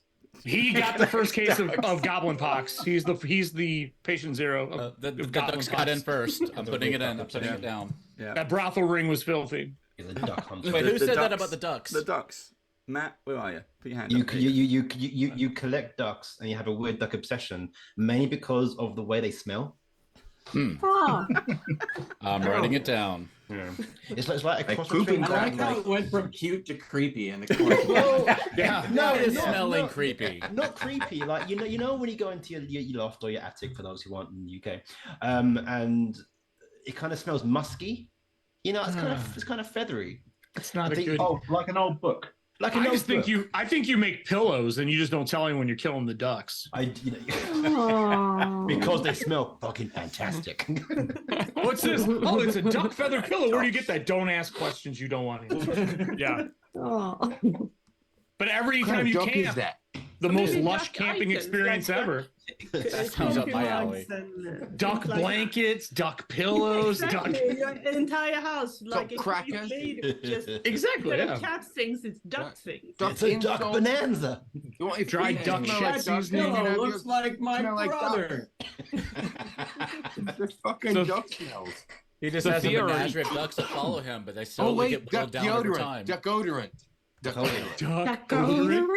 I kind of envision right. Like I'm smelling so mallard-y right now. The Pied Piper of ducks, a constant trail of ducks following him. Now, Theo, the question is, do you have a list of duck names you're going to use and have a new duck every episode? Daffy, Donald. So it's like you got to make real names, and they gotta be like offered to somebody as like part of a negotiation for a bonus to your roll every time, or a hero point. That's how you get your hero points.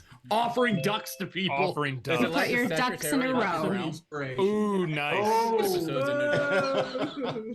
So many ideas here. We are brainstorming here, guys. What was Am I the only one that saw dragons and things on Steve's thing? Was that just me? No, I saw a dragon of some sort. Yeah, Diana, was that your old logo? Was that dragons and things? Dragons and things. Yeah, I did see it. Hi, Adam. Oh yeah, I popped That's in. crazy. Ah, it is Adam. Holy shit, the unicorn is here.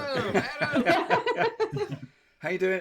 So, again, quick, Adam, Merry Christmas. Thank you so much for joining. It's lovely to see you. Thank you. Merry Christmas, everybody. This is the bonkers band of badgers. Getting drunk and just chilling out and just. Not a problem. I didn't have a Santa hat, so I just grabbed the closest next best thing I thought. The next gift givers. RG and groping. Yeah, B&G. That's great. Yeah.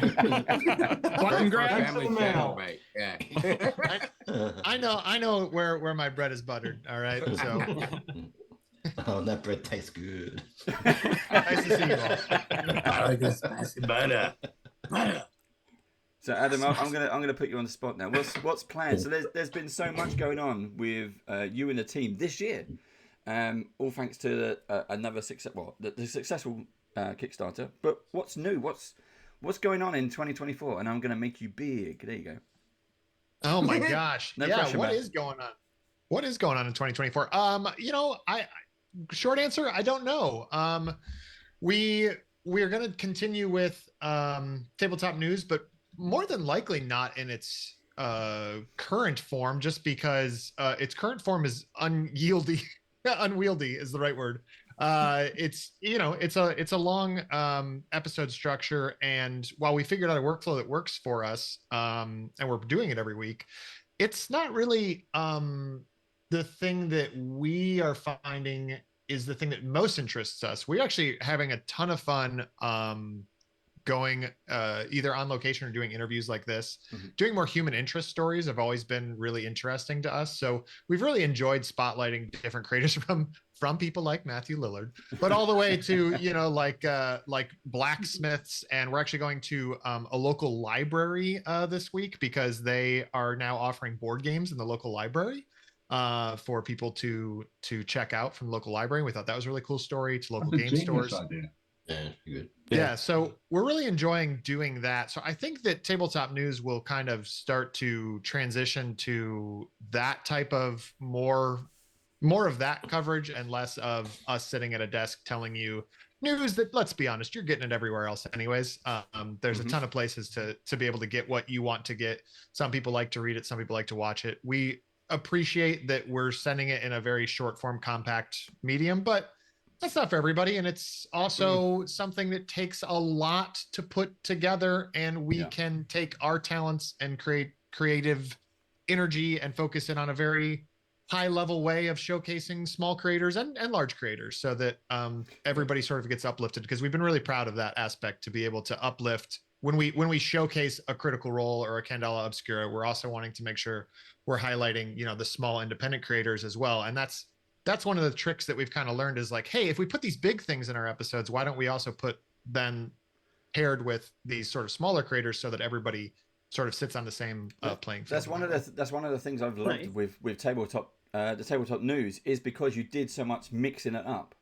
It wasn't about the headliners. It was about, look, we're all in this together, and I absolutely love that. And that was from the first show we saw. It was like, oh, this is something that's really interesting. And when you said there are a load of people doing the same thing, I don't think they are.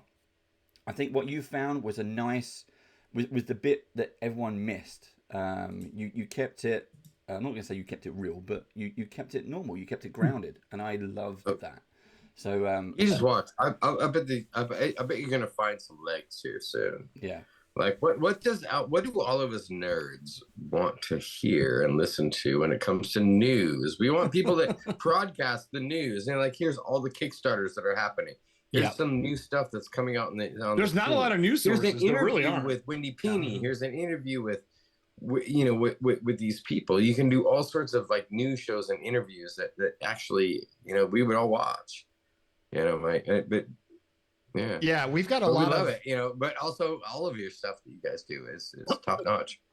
Well, thank you very much, and I certainly didn't mean to take over the chat here, but I really do appreciate the love, guys. And you know, I want to be clear, we're really proud of what we've made, and we do think that the weekly news show format is something that is a viable format, but it's also our approach has been definitely trying to increase a production value and make it a very watchable experience and a pleasant experience, and something that's been very vast in its scope. I mean, one week, like I said, like just this week, we had Todd Stashwick in. We did a whole segment called Snack Run, but then we did another discussion segment, but then we did 8 different news stories, but then we also did a sponsor sketch, and we did all of that on the same day.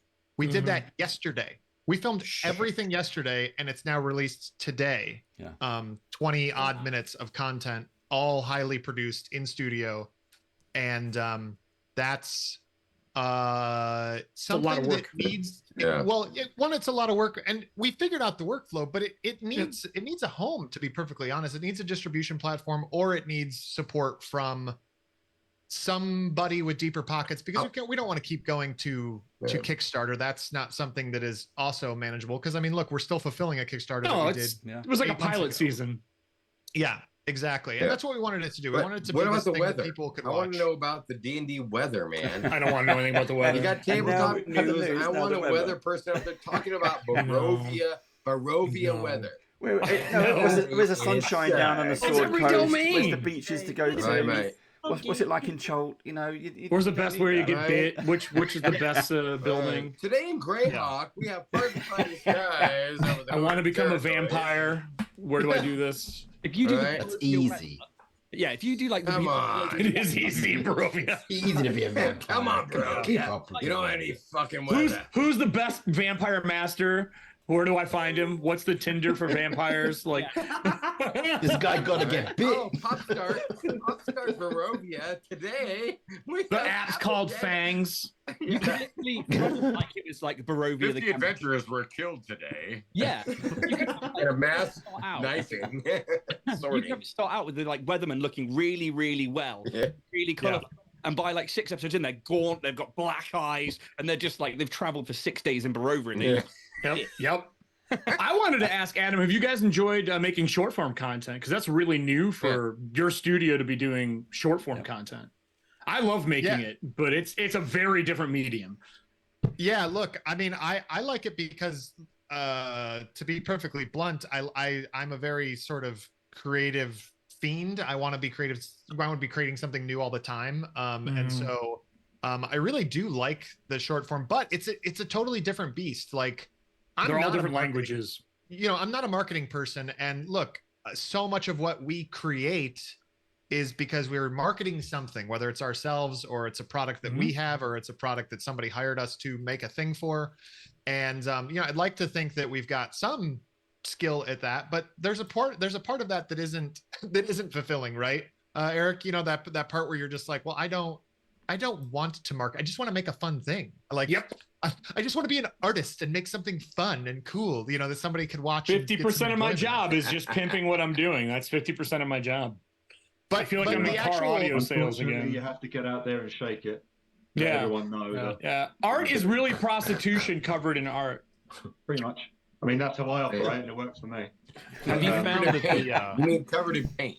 Have you found that short form needs to be different, like based on what like platform you put it on? Yes. Yeah. 100%. They're all different love languages. Yeah.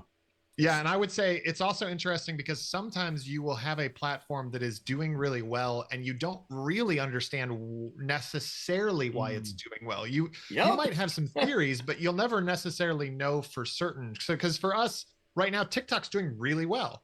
Other platforms, it's like, sometimes they're hot, sometimes they're not. But it's like, oh, okay. And TikTok's certainly an interesting beast in and of itself. Whatever platform's your good one's the one you ride.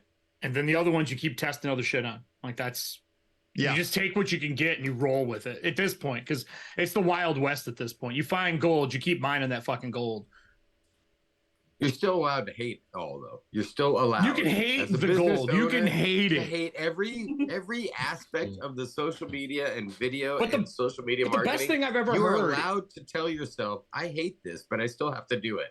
As a creative, the best thing I ever heard. But you can hate it, and please tell me that you all don't like it. We hate this shit. All social media is free. That's the one thing you always have to tell yourself. I know. It's free, and it's a free tool you get to use. Like, don't be mad at the game. Like, just fucking play it because it's free. We didn't have this 20 years ago to fucking advertise on. It was even harder before. Right? You had a billboard in Times Square. Have fun finding that money.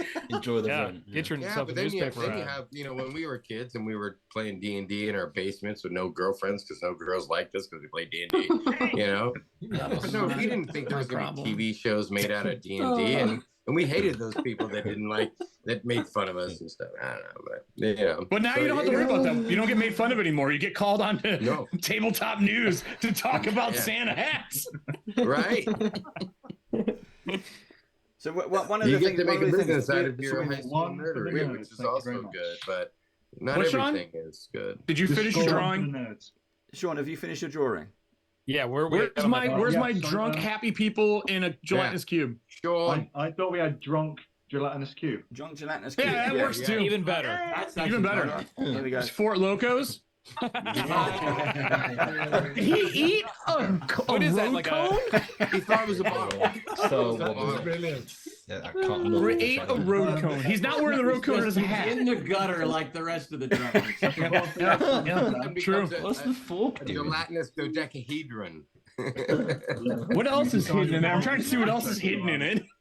Looks like there's some lasagna. Guess the film. Yeah, like, what was in the lower right-hand corner, Sean? What is in the lower right? We have this really dirty takeaway in the UK called Doner Kebab. Oh, which actually yeah. comes Oh, from yes. Oh, yeah. Okay. Oh, they're Why happy is it about dirty? Like a shawarma. Oh, it's Because it's what you so, drink when it's what you have when you're so drunk. dirty. Yeah, Oh. you can only eat them when you're drunk. That's the law. Yeah. It's too much grease. Oh. Yeah. Ugh. It's That's old why- ass that's why I grease go too. wrong. They actually give you a breathalyzer test at the counter, and you have to fail it. And it would be like McDonald's at 2 a.m. You know the grease hasn't been changed, but you still want fucking fries. That's what it is. You're too That's sober. disgusting. Yeah.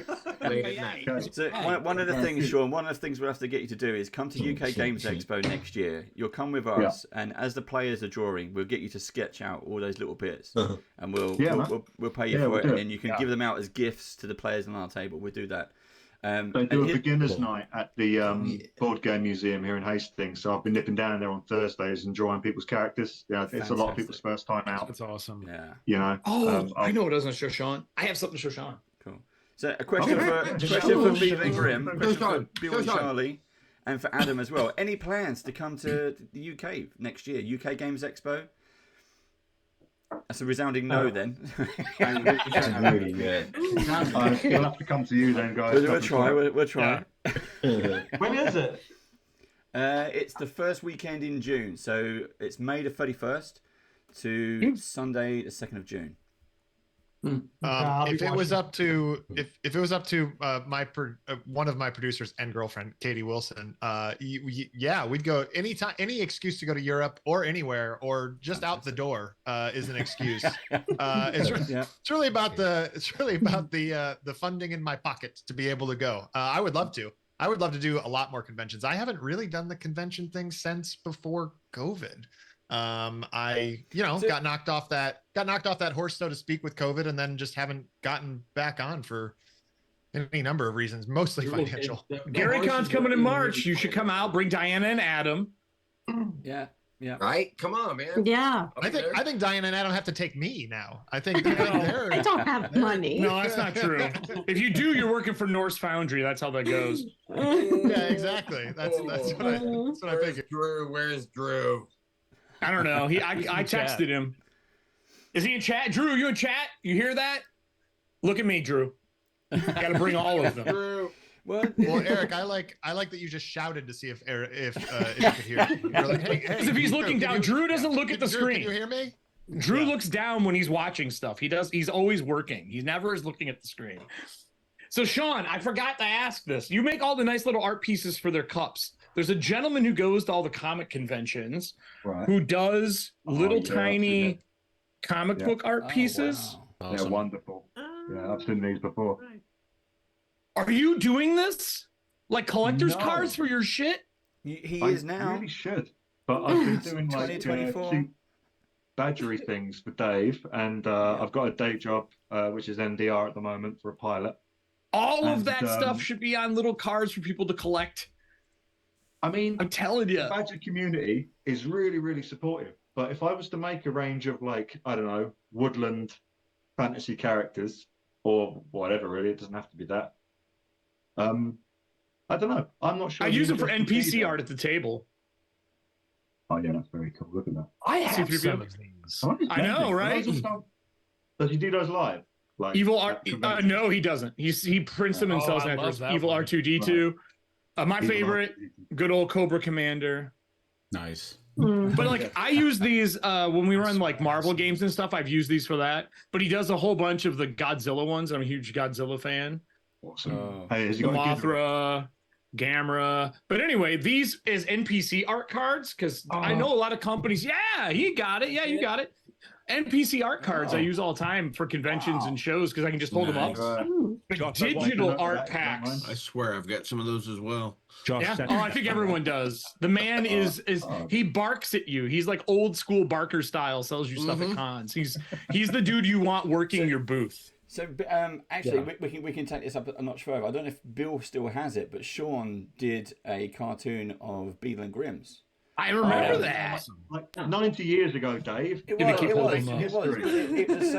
so nice and so good. Where I moved it to. It's in another room, I think. It's all good. Don't worry. It's probably with your Christmas hat. But yeah, it's one of those things. We could always have some. If Beadle and Grimm want to get in contact with Sean, just make it happen. But you know, there's so much new stuff coming out that we need some cutie stuff. Let's have some cutie Uh, stuff. yeah. I mean, Dave, I mean, you happy to be chibi? my pin for Here, this here, endeavor? here's what we do with Sean. We bring Sean on Faster Purple Worm, and the challenge is, can he finish the sketch before the character dies? Absolutely. Oh, what an idea. Or I just got your head. Well, it looks like you got decapitated, Frank. Gonna need an eraser. Yeah. Awesome. As quick as you can. I'll be up for that. You need to make it Yeah, happen. we need a Fantastic. band of badgers. Kill. Fucking episode. So Bill, While Bill we're and talking Charlie, about could murder- you sorry, go do on. Purple Worm online? Because you got a DM, you got players, and you got Bill as the host. You could Absolutely. kind of do it online. Yeah, you could. I mean, there's nothing saying you couldn't. Come to but the UK, we'll make it I have to say happen that on stage. But the live audience thing has become such a huge part of the show at this You point. feed off it. Yeah. We do, and you know, like we just did the show in PAX, and we Which pulled looked people packed, up by from the way. audience. It looks Yeah, incredible. it was a really good show. It looked was- packed.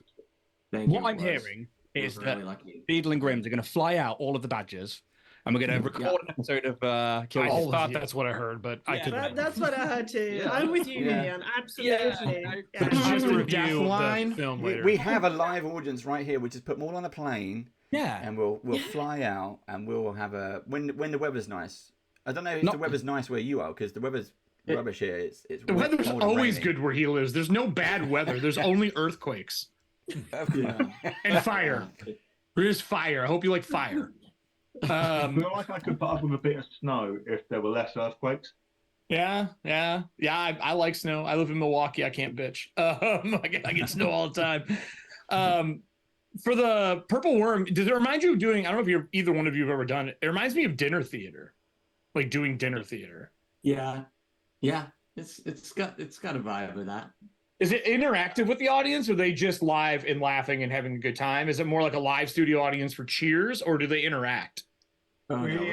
This time we built a lot of interaction, and it was fun. That's my jam.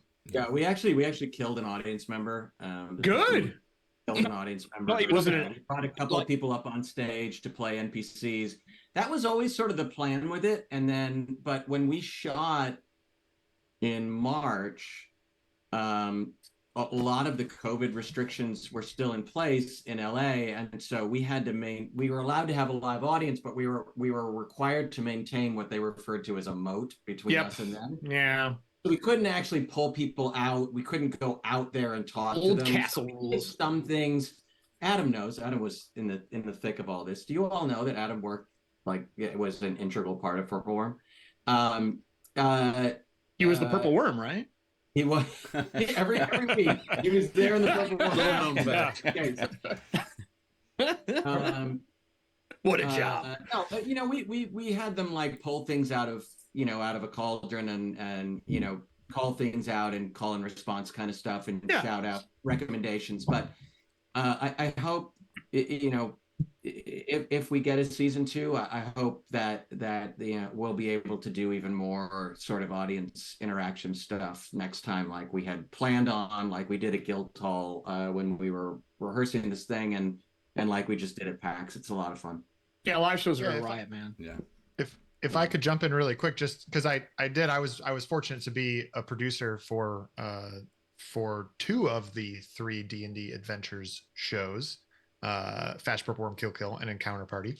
Oh, nice. And I would say, what Bill's saying there is 100% correct. You guys know this. Whenever you make anything, you have to creatively figure out what are the limitations, what are the challenges, what are the things we have to overcome. So yeah, one of those things was that. The other thing though, Bill, just to touch on it really quick, was we were trying to film 20 episodes in a very short amount of time. So there was a certain aspect of how difficult is it to involve an audience member with all the COVID restrictions and everything else that we have to do, and still get the workflow done, get this episode shot, and then start producing and making the next episode literally immediately after with the next group of viewers that are coming in, of audience that's coming in. So there was definitely a lot of spinning plates to do. But I would say, you know, Bill and Charlie, I know you guys, the whole team really wanted to engage and interact with the audience as much as possible. And I think there were certainly restrictions from just a workflow, but also, yeah, COVID definitely made it more difficult, so that we had to get creative and think like, well, how do we interact but never ever go over there? Yeah, never ever be near them, but needed like voting paddles. Yeah, so we had, you know, we had to think outside the box. So, you know, a lot of creative, clever ways like that. I remember you guys having the call to have people for butts and seats. I think our buddy Drew, Diana plays games with him with us on stream. I think he went to one of them. But real quick, does anyone think Sean just broke into someone's house and is just drawing at their house? Yep. Yeah. Am I the only one who thinks this right now? Like, he just went upstairs to make sure they're not home. Yep. Well, earlier we saw him trapped in the lift. Now he's wearing his leather He's leather not jacket. trapped. He's crawled through their fucking attic. They look, he stole from them. There's the He bag. just robbed them. He just jumped off the elevator at whatever random floor. He's like, apartment 301. These motherfuckers are never home. They've got some props. It's crazier every year. More beer. Place to do budget session. More beer. So, Sean, we've decided you broke into someone's house and you're drawing from their house and you just robbed their pantry. Allow me to explain the situation. My studio is about 2 floors up. But there's no signal. Right. So you're in Samantha's house. I'm in the hallway between. That's not a hallway. That is someone's house. Kitchenette, fridge, toilet. You're not making this any easier, man. Oh, you are looking very guilty right now. Look, if I was your lawyer, I would tell you just to be quiet. No comment.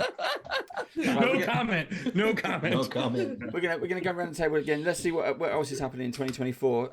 Let's go to Theo. Theo, Gallant Goblin. What's going to be new for 2024 with you? Oh my God, putting me on the spot. Always more igloos. I think we've been doing a lot of content, but we've started doing some content a little bit different than what we did before. We've been playing a social deduction game online with people from the D&D and Pathfinder communities called Blood on the Clock Tower. And we're just having fun with it right now. We were doing weekly games, and we started streaming them a couple weeks ago. And it's the thing that my friends and I look forward to most in the week now. We are just getting down on a Wednesday night, gaslighting each other, murdering each other, and it is the most fun thing that we've done in ages. So we're having fun with that. We're working with a company that makes it to maybe do some edited games that are going to be a lot of fun. And then Grady's been writing a lot for Paizo lately. Yeah.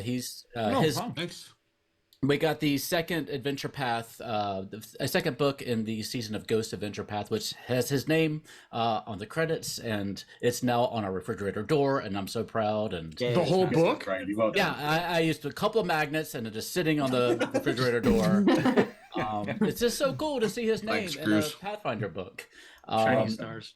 He wrote for the Tian Jia books, which are coming out soon too. So we're just super excited about that. And so it's gonna be more creating stuff. We're just gonna, one thing I'm trying to do is take this job that we're doing and make it less of a job and turn it more back into a hobby that we can just have fun with. So I'm also just transitioning a little bit more back into doing my psychology work, which is what I was doing before I got deep into this, because we just want to make it less stressful and just have more fun with it all and not feel the pressure to stop looking at metrics all the time. Yeah. And just so we just want to make it fun again. So that's kind of our goal for 2024. We're not looking to grow or branch. We just want to have fun and just have a good time and see our friends and meet new people and make it just a happy part of our lives. That's our goal. Before you nailed that book to the fridge, did they give him a cheat sheet for like the mechanics of what you can and cannot do when you're writing an adventure? Like +1, +2 here, +3, +4 here. Did they give you the Gantt chart of like craziness? Since it was sort of written in the period of like transitioning to the remaster, I know that they had lots of different spreadsheets running around that they were trying to sort between. The monster one's my favorite. Yeah, and I think they were keeping some of the stuff from the freelancers at first until the very end when they had everything nailed down. Yeah, and so it was really a challenge, I think, for him to, because he's currently writing some monsters for an upcoming book that we can't talk about, and so he's finally getting his hands on some of that remastered stuff that he's able to work with. And, the monster chart, you will never run a game the same again if you have the cheat sheet for them for monsters. It's amazing. I've taken a peek at some of the stuff he's working with, and it's wild. The kind of it's with the spreadsheets and stuff that they have to work with. It's amazing. So there's some cool stuff that the creators get. Cool. I want to echo some of that over to Bill and Charlie. Charlie's done a runner, so perfect time to ask Bill. So now that all the founders are now part of Beadle and Grimm kind of full time, have you found was that official? Are you found? Well, yeah. Everyone. Oh wow. I was the last one. I quit my job in February, I think, right before we started shooting Purple Worm. I remember talking to Paul about it. He was excited. Huge awesome. thing. Really amazing. Is it a different kind of stress because now you're making games for a business, but do you still make time to play games? Boy, when we can, it's really hard. Charlie's like, nope. No games, no play. I mean, no play, no fun. We, last time we were all in the same place, we played games, but it was Ring of Chaos for hours. We were just play testing new maps and trying out some little rule tweaks and things. So it's still fun as hell. I mean, any excuse for all of us to sit around a table and yammer at each other is awesome, but it is very hard to find time where we're all in the same place and we don't have work to do. Yeah. That's unusual. There was that whole spreadsheet for 2024. There was no cell called fun. What? That's true. What? Theo, teach these people that they need fun. Oh, I'm still learning it myself. What's the equation, Aaron? I don't know. I haven't found it yet either. Other than just hating you for turning your business, trying to make your business into a hobby, and we're all like turning our hobbies into a business, and we're like, yeah. Careful what you wish for. No, but being on stage at PAX was truly one of the most fun things I've done in a very long time. So if we can keep working one of those in every now and again, then I'll put up with the spreadsheets. Cool, good. Do you have to put, because in the conventions you're working? Oh yeah. So or on stage, but that's also working.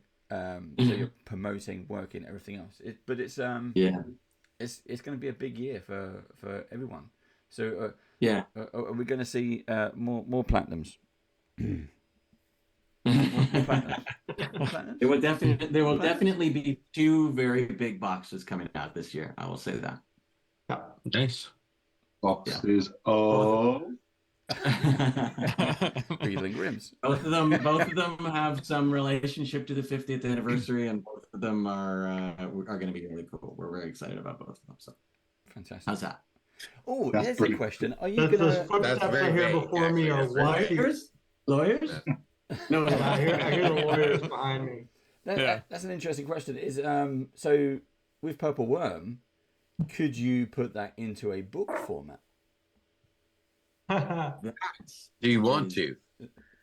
Do we want to? Have we submitted that proposal? Have we put a lot of time and effort into making that happen? Yes. Oh, fantastic. Good to know. Good to know. Crypticness. Definitely. Always. We got to dodge those. We definitely want to. We're really excited about the possibility of doing that. There's just some logistics to work out to make that happen. Fine. We'll come back on the 29th of December with the Drunken Mailbag, and we'll ask you at the end of the show. We'll ask you again. I'm one drink away from spilling that score. No, just last a little bit longer, Dave. Get all your guests to spill all their secrets. If you just make it 3 hours, you're fine. Just start to slow. This magic thing. I actually have another meeting in 10 minutes, and I haven't eaten lunch. No, you thought you had another meeting in 10 minutes, and yet bring them in. Bring them over. Really important question. No spreadsheets in this meeting? No spreadsheets? No, not a spreadsheet meeting. Yeah. That's an okay meeting. Yeah, that's an okay meeting. That's still better than spreadsheets, man. It is better than spreadsheets. Cells are my hells. That's what I always say. I fucking hate them. I always say bed sheets are better than spreadsheets. That's true too. That's true, especially when you have a business you own called Dungeon Crates. I'm sure that's definitely your motto. I know, whips, chains, chains. You got the Yep, wings. I am picking an excellent time to leave. Bill's like, yeah, now's a really appropriate time. On that note, I'm taking my skinned goblet now. Hey, Christmas, Bill. Bye, Take you that two. personally. Great to See see you you guys. guys. Charlie. Charlie, Merry See Christmas. you guys. Thank you. Happy Cheers, guys. holidays. Bye. Happy holidays. Merry Christmas. My hat's Merry getting Christmas itchy now. from the dead goblin near you. Oh, That was Matt, you've cool. taken it off. Matt, Oh, your head no, shrunk. Your head just gets smaller. These are really hot. These Well, are really in a hot. minute, I'm going For all of us who stream, though, Itchy. Amazon sells these monitors for $30. What? Really? Yeah, $30, and they unplug so you can replace the cable or get different colored cables, whatever you want for them. They're not wireless, honestly. They have nude ones, black, clear, whatever. And you can get extra long ones, but then you don't have to wear over-the-ear headphones and sweat your balls off, and all you have to do is hear a voice. To wear over-ear headphones. I like it when I'm playing video games, not when I'm streaming. Yeah, fair play. Yeah. Fuck that. No, 100%. While Adam's here, because this is the first time that Adam's been on Badgers, so we're gonna corner. He's in the corner, so we're gonna corner him. We can gang up on him. All right, good. Good. So Adam, you do a lot of Rapid stuff fire. in production behind the camera and setting everything up. Do you ever get to play? Do you ever get to hang out and just roll some dice?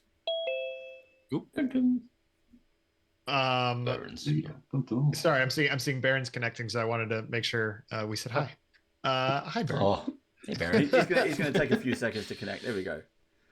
Hello, darlings. I don't know if you can hear me. Just checking. Look at the hole. Oh wow! I thought it was just going to be the whole. Are you in the I was cave? really excited for a minute. Yeah. Maybe the hole in the wall there. Yeah, That's just a whole crawl other out show. How you doing, Baron? All He good? just scrolled out. Yeah, all good. Stuck in traffic for over an hour. I'd been down to see my brother because the other week my computer monitor just had a hissy fit and died. I've not been able to get a replacement. He has my spare one, so I travelled down there and Into the hole. Into the hole. He does live in a hole down near the monitor. south coast. And in fact, yesterday, he always sort of knew what we did and what the stuff we got up to. And in fact, yesterday, him with his two sons who are both in their 20s, and a few of their other friends, I actually ran their first game of D&D. So And they loved ran it. a game for them. Oh no, they really loved it. Let's put it like this: it was 4 a.m. when people finally got tired, and people had work today. So God. it was getting interesting. Obviously, there was lots and lots of questions and things, but it was so much fun today. I love the fact that Baron has come on. We've got all these international people on, and then Baron has turned up in a bowler hat. Yeah. Which is absolutely fantastic. Because it makes you want to play D&D with him. Yeah. He was at Gen Con. What do you do next, He mate? was at Gen Con this year. Some kind He was some at kind of Gen Con this year. steampunk vibe. Yeah, he was like, He's got a kilt on under the table as well. Yeah, 100%. Don't worry about that. And that bowler hat, that's the real deal, got a too. vault behind Oh, you. yeah. Yep. Well, that is steam felt if ever I've seen it. Baron, it's so good to hear your voice again. Oh, I it's hope good you're to really hear well, you. mate. Good to hear your voice too, darling. I have been. I will say, while I've been driving and stuck in traffic, I have had you on the phone, so I've been listening in and been hearing some of the chaos that's been going on with you. What chaos, Baron? What chaos? What? Yeah. You've been stuck in Adam is traffic, just I'm getting stuck in hazed the right stream. now. Well, I know Yeah. that Sean's been You're just in drawing his time. gelatinous cube. Bye, Diana. Dave doesn't See you, Diana. foster Oh, chaos. Oh, see you Bye, later. lady. Oh, bye. Bye, guys. I'm sorry. I have to people at go. work. Good luck with the work. Right? Nice seeing you. All right. Nice seeing you guys. Bye, Bye-bye. guys. Next year. See you next year. Bye. See you for Christmas special. Yeah, right. Yeah. Right, it is. Oh, you know what? Gremlins Christmas special. We should have told that. We should have told that story. She just jumped off. Nick, you remember when we're sitting at the JW at Gen Con? Oh, yep. Go on. I know it is. Remember that? And we're sitting there for like a good. Hopefully Diana comes back and watches this. We're sitting there for a good 40 fucking minutes, like at least, right? And we're 45 talking to an hour, easy. Yeah, at least. And something came up, and we said your handle. You said Baron Snow, and she's like, she got real serious. She looks and she's like, "You're Baron Snow? You're Baron Snowhand?" And he's like, "Yeah." And the dynamic just immediately changed. It was hilarious. Like they're hugging. They're like, well, I would say it wasn't so much we hugged. It was Diane literally just leapt up, and then I was hugged, and it was just this. Hi, how's it going? Yeah. We'd already been. The thing is, like before this, we'd already actually been chatting, and just at least 40 minutes. Yeah, and you'd said I actually met her before we'd met up in the bar. We had seen her in the hall, and there was a quick chat. Yeah. We had a chat. He said, "Yeah, great, hi." And it was just this complete obliviousness. But then all of a sudden, there was the light bulb came on, and then sort of this person's throwing themselves at me to hug me, and I was just like, "Hi." Yeah. That was. She's like, "Why didn't you tell me they were here?" And I was like, "They've been sitting here drinking with me forever. Where the fuck have you been?" Drinking all of the chewy things that you bring. It's true. Yeah, drink this. And good things. And good things. It's a there trade. were some good things, yeah. Trade agreement. Cut. Yeah, this glass is thrown at you. Drink that. Right. Okay. Now drink this. Okay. Fine. Dave, you need to get to Gen Con. If it's just for spending an hour with Eric, in a bar. I brought my own bar. I don't go to the bar. I bring my own. He has. It's easier to have everybody hang out. Yeah. It's just easy to hang out. Like we all just sit in a lobby and chill. We're gonna hang out. Oh yeah. Gen Con next time, right? Yeah, we never do. We're all here talking right now, all of us. It's the holidays. We're all drunk, but yet Gen Con comes. It comes in the summertime. Gen Con's the hardest. For those who go to large cons, you're just pulled in 1,000 directions. Yeah, it is. So we need to but make it all sure that ends we at the pretend JW. That we True. Keep each other's contact info so we can all meet each other as we go to Gen Con. Come to the JW. It always ends at the JW. Well, I would say it's Dave's responsibility to throw the party in a country he's usually not in as well as he does online. Like that's really the missing factor. Dave wasn't there. So we can blame Dave even if he's not in exactly America. What I'm doing. I'm just blaming Dave for not coming to Gen Con. Party just he's happens not here. Right now. I hear Dave's going to fund a badge trip anyway, so we're all going to be there. It's gonna be fun. I thought it was Beetle and Green. Beetle and Green. That's the big announcement for 2024. I lied. It was Norse Foundry. Drew. This is right. Yeah, we got. Yeah, so we've got one side that's got like all these companies here, and then we've got the English company coming over from what? England. The UK. That's technically where they come from. Coming to Gen Con to Battle Royale with foam swords. Which I challenge all of you. Oh, yeah. There is a foam sword combat. Are we gonna lie? Don't challenge Diana; she'll whoop your ass. Yeah. No, I have challenged her. Adam's like that is a truthful statement. It's so hard. Yeah. Ow, she's terrible. Well, at least it'll look good. It's stage combat. It'll look good. It'll look good while she's whooping your ass. I have so much. No, it won't. I'm terrible at it. She goes just so fast. It's been great. Like two daggers. She's like stab, backstab. I'm like, what the hell is a backstab? I was right in front of me. It wasn't backstabbing. It was front stabbing. But she didn't. She rolled a crit. For those who run live shows at cons, I know Adam, I know you've done it. Do you guys bring your own equipment or do you rent local? I think we rented local last time we did it, and that was the best thing we ever did. Granted, we got it 2 days early, did a dry setup, run through and tore it down. The year before we brought our own stuff, I will never do that again. I will never bring my own, unless it's like a small camera or something easy. Do you rent or do you bring your own shit? Because you fly for all your stuff. I always wonder that. Yeah, the big setups. So, I've been really fortunate to produce from, garages up to the biggest stages in the world, which has been pretty cool. So when I go to conventions, sometimes it's the garage budget and sometimes it's I'm going there because somebody else paid for it. And that's really, really cool. And that's great. What I found for most convention lighting is that that's usually the worst part. And then the audio is usually a close second. The lighting is something that usually we'll like rent something like that. But we might bring extra audio to record locally, like lavs and stuff. Put them on just so that we have some clean audio later. Because most of the time when conventions are setting something up, it's like, well, we have this room, we landed a camera here, and there you go. And it's here's like, a mixer that has 1,000 things plugged into it for everything else in the entire facility. And internet's a bitch. Sometimes people that are running that are a multi-hyphenate, multi-hat, and they at least have a lot of knowledge, but they might be pulled in a million directions. And then sometimes it's like, hey, I'm sitting here because the person who's supposed to be here was busy, and so now I'm here, and you're not allowed to touch this equipment. And you're like, yeah, but I could help you make this look a little bit. You fix it real nicer. fast. I promise I have this equipment at home. Yeah. If you'll just let me just I work with it 42 hours in a 24-hour day. Yeah. So, to answer your question, Eric, I've had both, and I find that traveling with my own gear, like you said, if it's small, if it's something compact, like lavs, especially now, there's this new lav set out there that's just gonna ask for. There's a really great lav set for interviews that we're doing a lot with Tabletop News, which is called the Hollyland Larks. I don't know the wireless ones. Yeah, they're friggin' wild. They're Is that the one that comes with its own baby mixer?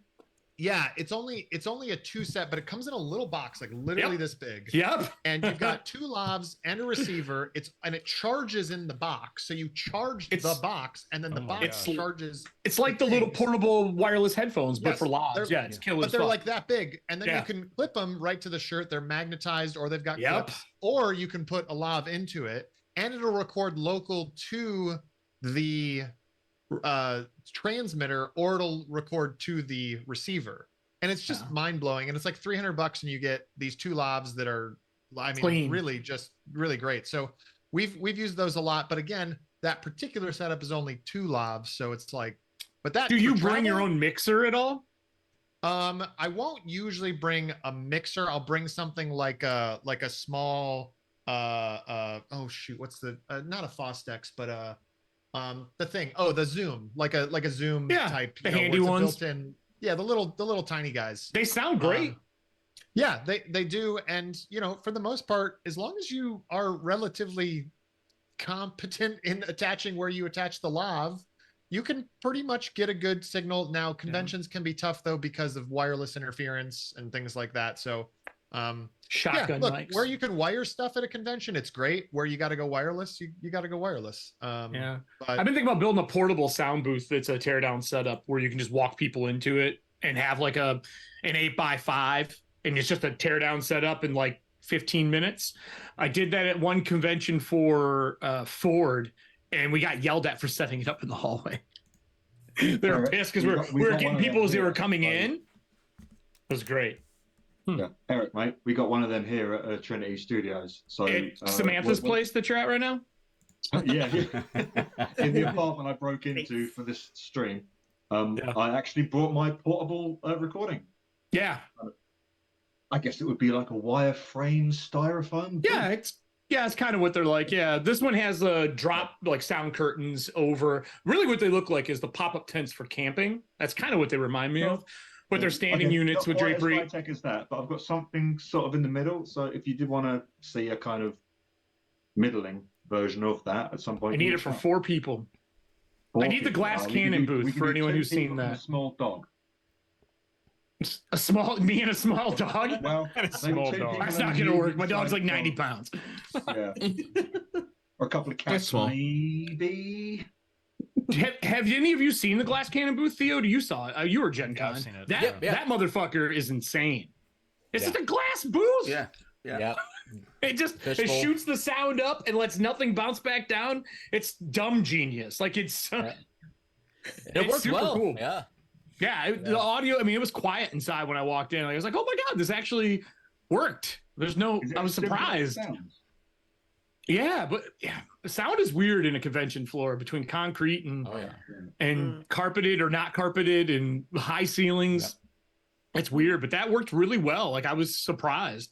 I wonder how much being off in the corner of the exhibition hall makes a difference rather than it being in the middle. I mean, they didn't put any dampeners in the corner. Wow, I'm getting super nerdy. They didn't put any sound dampeners in the corner at all. It's just the booth. There's really, I think there's one hanging plate, and that was it. Over above you, I think, for like right above the table area with the mics. But most of that was just a hang rigging. It was basically a Super C. Like it was huge. I could not believe how quiet it was. And I looked up making those. They're actually not as expensive as I thought. We were doing interviews at UK Games Expo, and the place. I get it. This isn't as big as Gen Con. There was like, was it 25,000 people on the Saturday, Steve? And that's packed into into the Birmingham NEC. But the noise level. This was like white noise, horrendous, right? Constant of people just talking. And no matter what you were doing, you can put the mics right up to people's mouths. It was still picking up this horrendous amount of noise. No matter what interviews we did, they just would not work. But this is where you get into the reverberation and like actual sound waves and stuff like that. And this is where I'm going to nerd out with Eric here, because mics is like sort of used to be my. I knew you had a turntable. Yeah. But like, yeah, if you've got a condenser mic, which most of those microphones are, which is really, really sensitive to absolutely everything, it'll pick up a bird's fart 2 miles away, then, you know, it's going to basically, if you've got that in a room like that, all of those higher frequencies from having 20,000 people in one room, in then a room that's not designed to be recorded in, with no back like absorbers in the corner. It's like, I mean, you heard it last year in this room when I had nothing in here and how bad the echo was with just me. Yeah. Like, you know, I've got literally like foam pillars in the corner and all across the roofs and stuff like that, because I'm trying to kit it out to be that way. But if you do that in a giant arena, which is designed to echo a band or echo a crowd of people, then you are just going to have no chance whatsoever. And that's where something like a dynamic mic, which is what I'm talking through here, is a lot more. You can be more abusive towards it. You can throw this thing around, and also, but if you get close to it, it's not going to pick up all. Don't make me comment, damn it! Stop. You're making this into the Dungeon Crate show real fast. This is a 23-pound microphone that is into the bathroom. Bottom of a snare drum.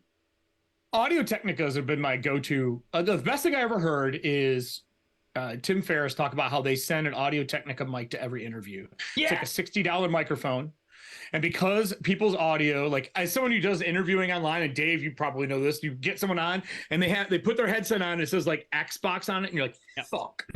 And they're like got a little tiny boom mic, and it sounds like you know that's not what they sound like. As someone who has produced a lot of panel coverage, remote panel coverage for a fairly large just Amazon RPG maker, it would be real great if folks, when they want their coverage done, will be willing to spend a couple bucks under $100 travel kit or something, because that can really help just the production value, because we all know that you can get away with really bad video, but you can really use bad this audio is not what people are willing to put up with. But and so it's just like been that way for years. Since the True. Podcasts are all hot right now, but I was doing podcasting 20 years ago, and nobody knew what a podcast was. And now YouTube's and they getting get rid of Dane it. Cook shit for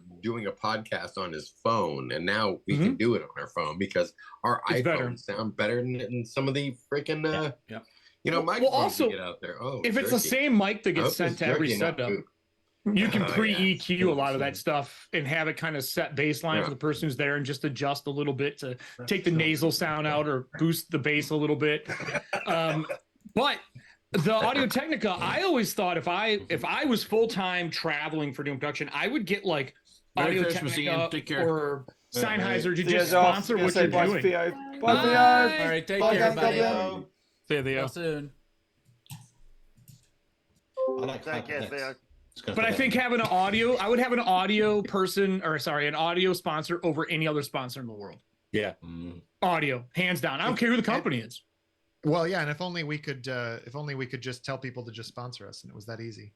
It's not. Yeah, that'd be great. But audio sponsors are. I just got something for some random new mic. Adam, remind me to send this to you. Let me know if you know this company. I'll put it in chat here. But we're talking about booths. In chat, I just dropped this. When I was interviewing Alchemy Online, Chris, when they were shopping for their booth, there is a used pre-owned exhibit booths that you can buy. So if you travel, you could go buy that sound booth that Glass Cannon has. It's already branded. You'd have to rebrand it for like half the price because they use it once. Yeah. And they get rid of it. That's amazing. Yeah. So that's for anyone who might be doing a booth setup in the future instead of a 4x8 table. Look in there. You might find something amazing for the same price as your 4x8. But I'll find this really quick and I'll drop it in chat. But I'm curious. Off I topic, apologize. man. I just got some children jerky from Krampus. Lucky It you. tastes amazing. He's got the munchies already. I've got What were you asking, Adam? Well, I was curious, for those of you that have done stuff like Comic-Con and stuff, which is just, just an obscene type of bodies in one spot and just spectacle. I've been curious to think about like how close are we to Gen Con making that type of leap? Because now you've got Glass Cannon with glass booths recording stuff. When will we see our double-decker exhibit at You won't. Gen Con? It'll always be something that's an electronic expo mixed with it. Your PAXs, your C2E2, which is done by Repop. So I was doing 20 conventions a year for companies on average for about 10 years. And I don't think Gen Con will ever hit that unless something in our industry really explodes. Like it would have to be gangbusters. Like everything would have to be Baldur's Gate 3. And I mean fucking everything. Because even E3 couldn't survive. Yeah. Point. So you do see some of that stuff though, because we do see things like eBay come in now with their like suite with a bar upstairs. There is some of that at Gen Con, but I don't think Wizards of the Coast won't even come to Gen Con, and the whole damn convention's about Wizards of the Coast. Let's be real. So until we see companies seeing value and coming back to a con that are big budget, I don't know if we'll see it. I think it'll always be boutique up to like the beginning of AAAs. But I don't know if you'll ever see like EA showing up for something and throwing a double-decker booth down to play tabletop games. Only companies that could do that is like Asmodee right now. Do we want that? I think a few of them are always nice because it draws a new crowd. No, then it becomes big company stuff all the time. So much of the foundation Asmodee makes every board game, game. every con, are these small businesses kind of thing. But we have the those more you bring cons. in those kind of things, So the more I opportunity will you have. But pass the waves here. I'll part the seas. I'm going to agree with Wayne on this because I've seen this in the comic industry and I'm seeing it now in the games industry here in the UK. The conventions are getting bigger and bigger. They're putting in more names now with the absolute shit that D&D did, Wizard of the Coast did with the OGL. It kind of tiptoed everything on its side. But D&D is still the thing that people play. It's still the thing that people pull to conventions. And it's going to be... if D&D isn't at conventions, people will drop out. So you've got to have something there. You've got to have something to pull people in. But it is strange that Wizards won't go to conventions. I agree with it to a point, but there are still a lot of small conventions out there that do exactly what you're talking about. For large conventions, big fan expos, Gen Con is the mecca for tabletop gaming, period, right now. Yeah. It used to have multiple Gen Cons, if anyone remembers back that far. There was one in Australia for a while, and they pulled it all back. Yep. So I think if we see it get big, maybe, but it's going to be Asmodee, which they now own Fantasy Flight. Fantasy Flight was another big booth back in the day that's kind of dwindled a little smaller. But Asmodee could do it. I think Mayfair. Oh, wait, Asmodee owns them too now, don't they? Isn't Mayfair owned by Asmodee too now? Oh, I don't know. Or is it the other way? One owns the other. No, we're just seeing all these mergers for board games because, and honestly, it comes down simply to making product. Because the schedule's got so hard, people compete for paper right now. Like if you talk to anyone printing books, ink and paper, everyone wants everything out before D&D's new book for only two reasons. One, to be ahead, hope everybody loves your shit and adopt the audience, and it's going to be a bitch to find printers when they are printing 10 times the amount of book of the next largest company. Yes. That's the reason it's happening right now. So in conventions, it would have to be Wizards, Asmodee, and whatever next big company comes out of the blue. Free League if they blow up into like insanity, because those guys don't fuck around. Badgers, when we work out what game we're making. When we work out what game we're making, we'll have a chat. Yeah. You remember we had that phone call like 4 years ago. We said, "Hey, Dave, we should make a game." You're like, "All right," and then that's about as far as we got. That's about as far as I go. There needs to be something else. Where's the game? And then I'll do the rest. You a fighting badger. Here we go. Oh, okay. Let's pin that. Hold up. Here we go. That's so cool. I want that on you, mine. Nice. That's awesome. That is so cool. I actually owe you about 4 badges at the moment, Dave. I'm a little bit behind. Apologies there. I'm not counting, but you do. Now we want to see a badger skewering a goblin. Wait, are you giving away badges? I think you'd probably have to talk to Nick about that if you wanted like actual British livestock. Yeah, no, that's what I'm Nick could probably get a couple of badges for you. Still wearing I can Gonna do need- real gonna need- live badges, yes. I'm going Yeah. to need one badger, Easy man. please. Don't let that fool you. He's actually very honest. You'll have to say goodbye to your cat. That's cool. No. Well, anyway, about an hour ago, we got Adam in the corner. He's still in the corner. He's still on the ropes. So, Adam, you're always in the production. You're behind the camera. You never get to play games. So we have lots of various games coming in 2024. Where's Steve? Where's Steve? Stay now. There he is. For those of you who didn't see the joke earlier, go into I want to be in Google. Adam's game, Dave. You want to be in Adam? Put me in Adam's game. Me and Adam need to play a game together. Wait. Okay, we'll I've been arrange it. asking Steve, that make for a note. years. So Adam hasn't said yes yet. So Adam, Oh, he's gonna say yes because I said yes. can we get you in to play as either a guest player or maybe a full-time player or maybe something a mini series kind of? We want to see you play. What's your game of choice? Is it D&D, Pathfinder, Alien? What are you into? Oh, it's Pathfinder for sure. Yeah. Yeah, I mean, I've played a literal ton of Pathfinder, so that's probably arguably my game of choice. But you know, the game that I've never played that I would like to play is Kids on Bikes. I think that would be a really fun game that I've never gotten to play. But you are right. I never get to play anything. It's a sad time. I always have to produce the games that get played, and then I get to watch the people play it and be very, very sad about that. So I'd love to guest join in the new year. So please hit me get up. him, get Eric, get me all on a game. Come on. Come on. You've got to do it, Dave. I'll be the guest. Dave. I'll be the guest star. I'll be the guest star. Yeah. Baron's got to be on as well. All I do is run games. I'm happy to play. I know, right? I've Come got on. I want to fight next sword to sword with Eric, and yeah. Okay, so Kids on Bikes, cardboard foil swords. And don't forget I've never played Kids on There's Bikes. always Is that that like the D&D? youngest kid who's always like 9 or 10. It's always the kid that has access to guns. It's the weird thing with Kids on Bikes. The youngest kid is always the one that's got. Hey, yeah, my dad's gun's on the top shelf. It's He's done the hot glue parent thumbprint. See you later, Josh. I'm Josh is from leaving, guys. Bye, Josh. Yeah, I'm gonna try to jump back on. I gotta go take my kid to karate. Ooh, I'm gonna try to get back on. You All right, encourage take care, that Josh. violence in that youth. Tell You him go that ahead. walking to class is part of if his I don't make it training. back, if I don't make it back and you guys have shut down, Merry Christmas to everybody. Happy holidays. It was good seeing everybody. I hope to see a lot of you at Gen Con 2024. I will meet I'll you be at there. JW. I'll be there. I will be there as well. Yeah, I'm gonna do my best. Find See what me. happens. buddy. I'll be like Waldo. My best. Find me. All right, guys. I hope his transition to monk goes well. It is. Have you guys done Kids on Bikes on Band of Badgers yet? You guys. No, not yet. I played it. Not on the stream though. Not yet. I know the new version finally dropped. Was it last year or this year? This year? I don't have a version. Never played the old version. I know Diana loves that system. So we're gonna. We got. He's busy eating at the moment. Let's give it. Let's chew faster. Chew faster. Hey, PJ. It's PJ, everybody. All right, I'm all done. Hey, everyone. Hello. There you Great go. to see you.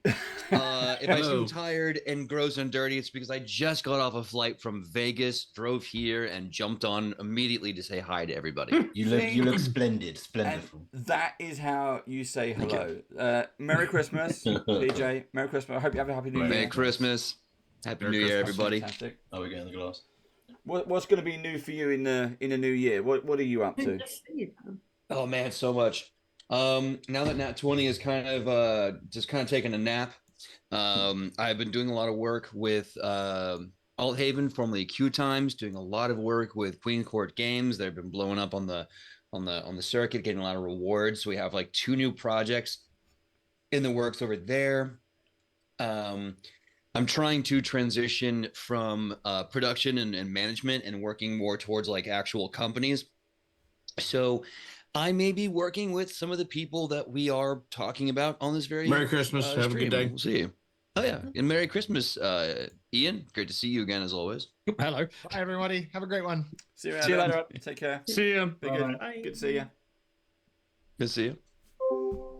So yeah, that's what's up with me. Just a lot of new things, new shows, new productions, new companies, and I'm really looking forward to it and hope you all, especially if you like Starfinder 2, I hope you check it out. Now. There was a new Starfinder. That one's spitting through them there. Mm-hmm. I'm excited to see how equipment is handled in 2. The last one felt like Diablo. Oh god, it's so hard. Yeah. Very hard to manage. I'm trying to take a new set of players through it live while streaming it, and it's just like, okay. Owen K. Stevens put out a different version for equipment that was really cool for weapons and gear, where you kind of just keep leveling up your gun or armor and adding to the parts for it instead of changing it out and having to hit that level gap like a Diablo climb. So I love the system. I love the setting. The gear was really difficult. So I'm curious to see how 2 goes. I'm curious to see what they do with Starship Combat, because I really like Starship Combat as an X-Wing player. However, again, like on... Don't ever ask Jason Bowman about Starship Combat for the first one. It's a great conversation. But like the players who get overwhelmed so quickly, even with just one roll, and they're looking at a sheet that's just like, what do you mean, like times 1.5 the ship's tier, and what the fuck? And it's just like, just move 6 spaces, it's fine. Don't worry about it. But like, yeah, maybe Starfinder 2, like we're hoping to do this campaign in the space before it comes out, so that we can like jump in on Starfinder 2E straight away. And dude, I'm so excited that you're working with it. That's so cool. Are you allowed to say any of the changes yet, or is it pretty hush hush? I'm stalling so you can chew. Right. I'm not working directly on the book itself, but I'm working on a project that will be using the book live. So do you know anything about equipment that you're allowed to talk about? Like if they change armor and weapons to where you're not dealing with, oh shit, I leveled, let me erase everything on my character sheet. Mm-hmm. Because that was my biggest issue. Yeah, I totally get it. Because they had a really weird leveling up problem with Starfinder 1, and it like was a dry erase board, please. Yeah, and it came with this weird like payoff where that the DCs for saves were never high enough to matter. Correct. So it's like being a spellcaster in Starfinder didn't give you the reward you wanted for being a caster. It fought itself all the time. The system did. It really, really did. So what I've heard is they fixed the DC issue because they've imported a lot of like Pathfinder 2 rules into that. So the DCs are going to be manageable now. 3 action economy, I'm assuming. Yeah. Yep. 3 action economy. The tier proficiencies, like the TEML. Yep. 2, 4, 6, 8. All of the class feats. Right now, I think as far as equipment is concerned, they're trying to keep the system or the equipment simple. Yeah. Okay. Like they had the loadout for the soldiers' weapons, and it's very much your soldier's only level 3. So this is a level 3 shotgun of their level. So you really don't have much to go off of there yet. I just think it should be a die increase or something simple. Like it should be in your class build. Like the next column over should be weapon increase. Like your weapon increases a die no matter what you're using because you're more proficient with it. Just so you always have the same gear, and then you can get special stuff that like anyone play Shadowrun in here? Nothing was better than getting your gas vented, full automatic smart link gun. But once you had it, you had it. Yeah. You didn't have to go buy a new gun every time you got a new skill. Yeah. And that was my big one in Starship Combat. Obviously was made to be Star Trek, but fought like X-Wing. Yeah. And if you were a GM and had 6 ships on the table, everything had 6 actions. Oh my God. Exactly that. But like with the level thing that you say about the weapons and armor and stuff like that, what I've found is that like I gave my level 1 players a level 6 Red Star plasma rifle the other day because it only does 1d10p damage. And I was like, actually, realistically, that's not bad. Maybe if you get a crit, it's going to be pretty awful, but that's not game breaking for a level 6 weapon. Whereas you could then just reskin other weapons as, the things they were before.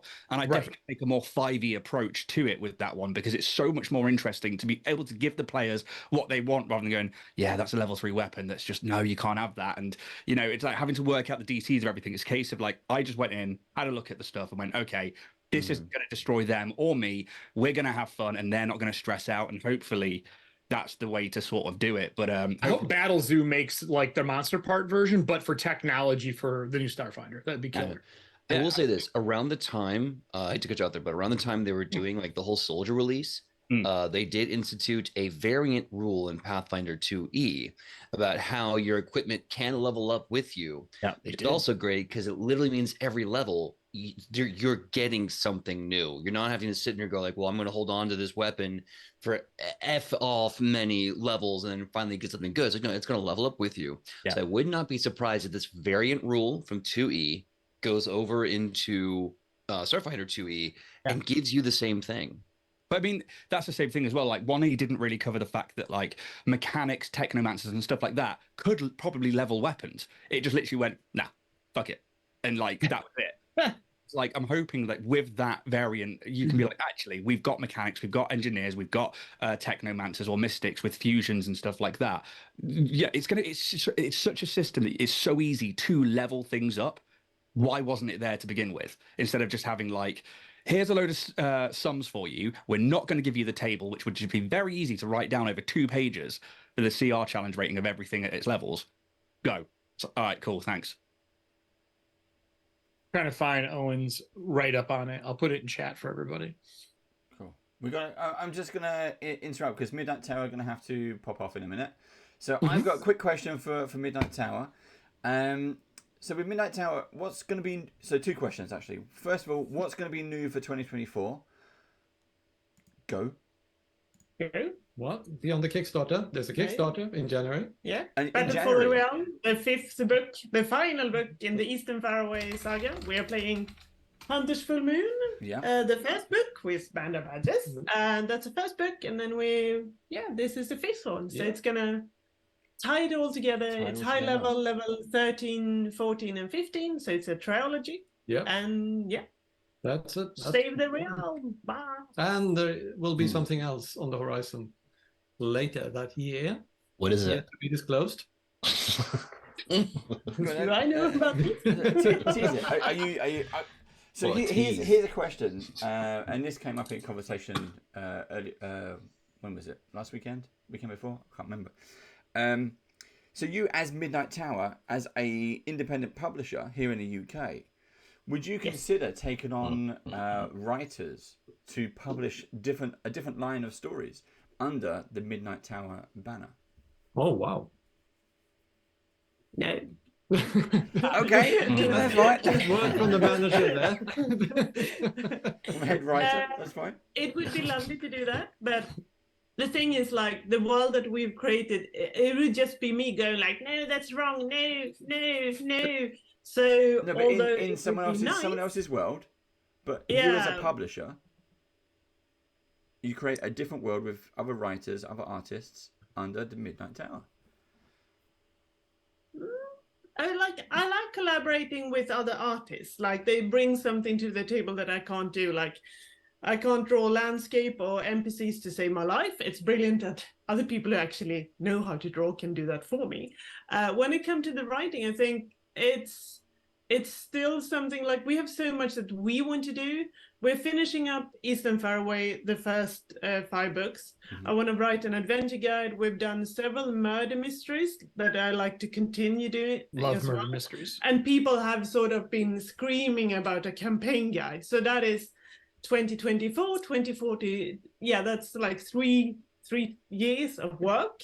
And after that, maybe. But yeah, it's just a lot of things to do. Plus, we're in Eastern Faraway now. We still have the entire Western Faraway that we've been playing in. Northern Faraway.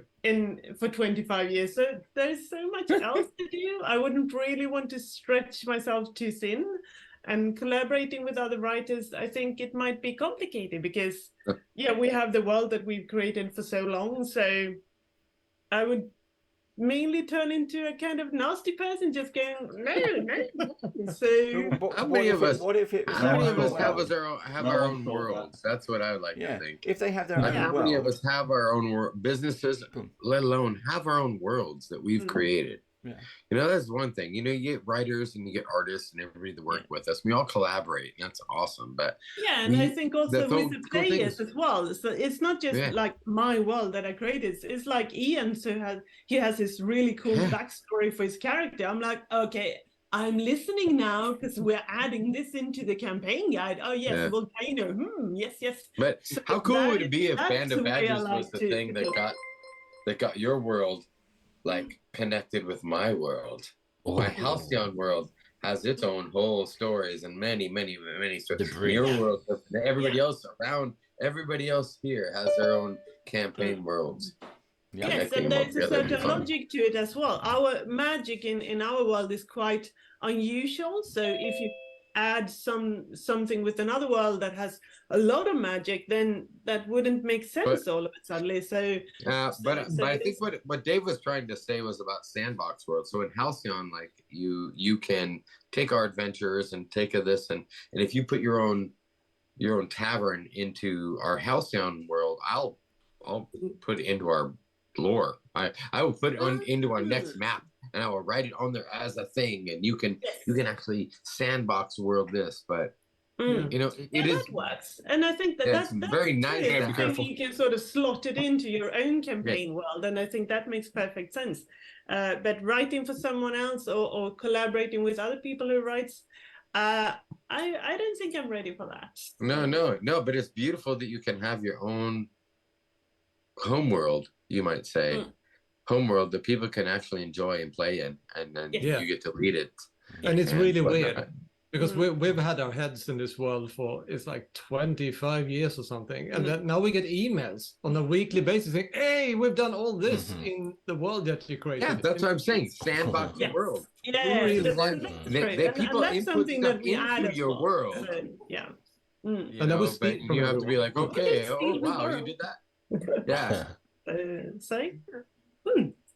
It's awesome that you get to be like that. We get to grow up as kids, and we have this world that we create when we're kids, and yet we carry it into adulthood. And then we get to say, oh, we're professional writers, so we get to write in our little world, and we do, and then other people get to play adventures and put things into it, and they put things into our world that we didn't even expect. We've created this sketch and foundation of a world.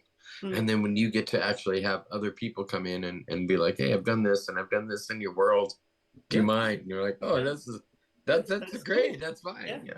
No, I love it. It's a Yeah, I really like involving players like with Ian and also Diana. She's added things to Northern Faraway now that I didn't know about before. I was like, oh, right, we'll add that. So that's something that I really like. Yeah, we borrow from everyone. Steve and Dave, you are not safe. And Dave he's already an innkeeper. Oh, yes. Yeah. I'm Dave. I was there Outrageous. before you even met me. Exactly. That is true. In fact, that is foreshadowing. That is Exactly. foreshadowing. You Ladies and gentlemen, foreshadowing. created the reality of which I appeared in. There you go. Dave the bartender totally got killed in episode 1. Who's the real Dave? That's what I want to know. Who's this guy?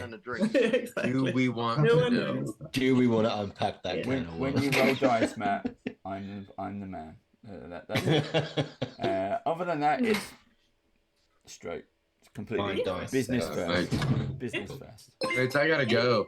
Band of Badges. Everybody, I've been so happy to see everyone here, but my store is open and I gotta take care of some customers, so I have to leave. But I want to say, happy holidays, happy Yule to everyone. Yep. And Merry Christmas, Wayne. Nice to meet you. Merry Christmas to all you guys. Everybody. Everyone. All you guys, man. I missed you a lot, actually, and I feel sad that I haven't been on last year, but miss you all, and let's stay in touch. Let's do this again, Dave, okay? Yes. Do some mischief We'll next make year. it happen. All right. We'll see you guys later. Bye, Wayne. Bye, Wayne. Bye, Wayne. Love Wayne. Anyway, Bye, we Matt got Brown. some other people have arrived. Jeff, Ryan, Matt. How you doing, guys? Hey, Jeff. Hello. Hello, everybody. Jeff's come from his Christmas party, so he might be a little Yeah, sozzled. my Christmas work though, so I'm a little bit 4 sheets to the wind. You're a little bit quiet as well. But A I'm little bit quiet. rocking a barbarian T-shirt, which is very D&D. Not gonna lie, I think this is the first time I've ever met you, Jeff, without having your pirate wig on. So it's a culture shock right now. Even though I know what he looks like, it's still weird when he comes on not dressed as a pirate. Yeah, I'm trying to get to the point where I can dress like that all the time, but my missus is having none of it. You're getting there. You're getting there. You're getting there. Yeah, getting there. You're getting there. Who was it? The one we went to Dragon Mate, Dave, who didn't recognise me. Oh, the one next to you, Ross. Yeah. The drummer. Oh, that way. Yeah. Yeah, the drummer. Was actually really looking forward to meeting Flynn Hawkins, and then saw him in flesh and went, I don't know who that is. I can was the train journey home. Like, oh no. I'm so grey now. I'm only 48 years young, and I'm so grey that you wouldn't believe it. But yeah. Is that why you wear the wig? Yeah, that is. No. The wig is here. Would you like Nothing to see the do with wig? the pirate at all. It's all about. It's all about the grey hairs. How you doing, Ryan? Good. How are you? Yeah, all good. Ryan, We see some good. shots. You was at PAX. Yeah, it was. You do. It was a good business. Good It atmosphere. was. It was. It was a lot of fun. I got to see a lot of people I haven't seen, in a year. Yeah. I got to see a lot of people that I never met before. It was a lot of fun. Good. It's good to see you again. You too. We've had absences. Yeah, I don't think I've talked to you since last Gen Con, like just afterwards. Yeah. How you been?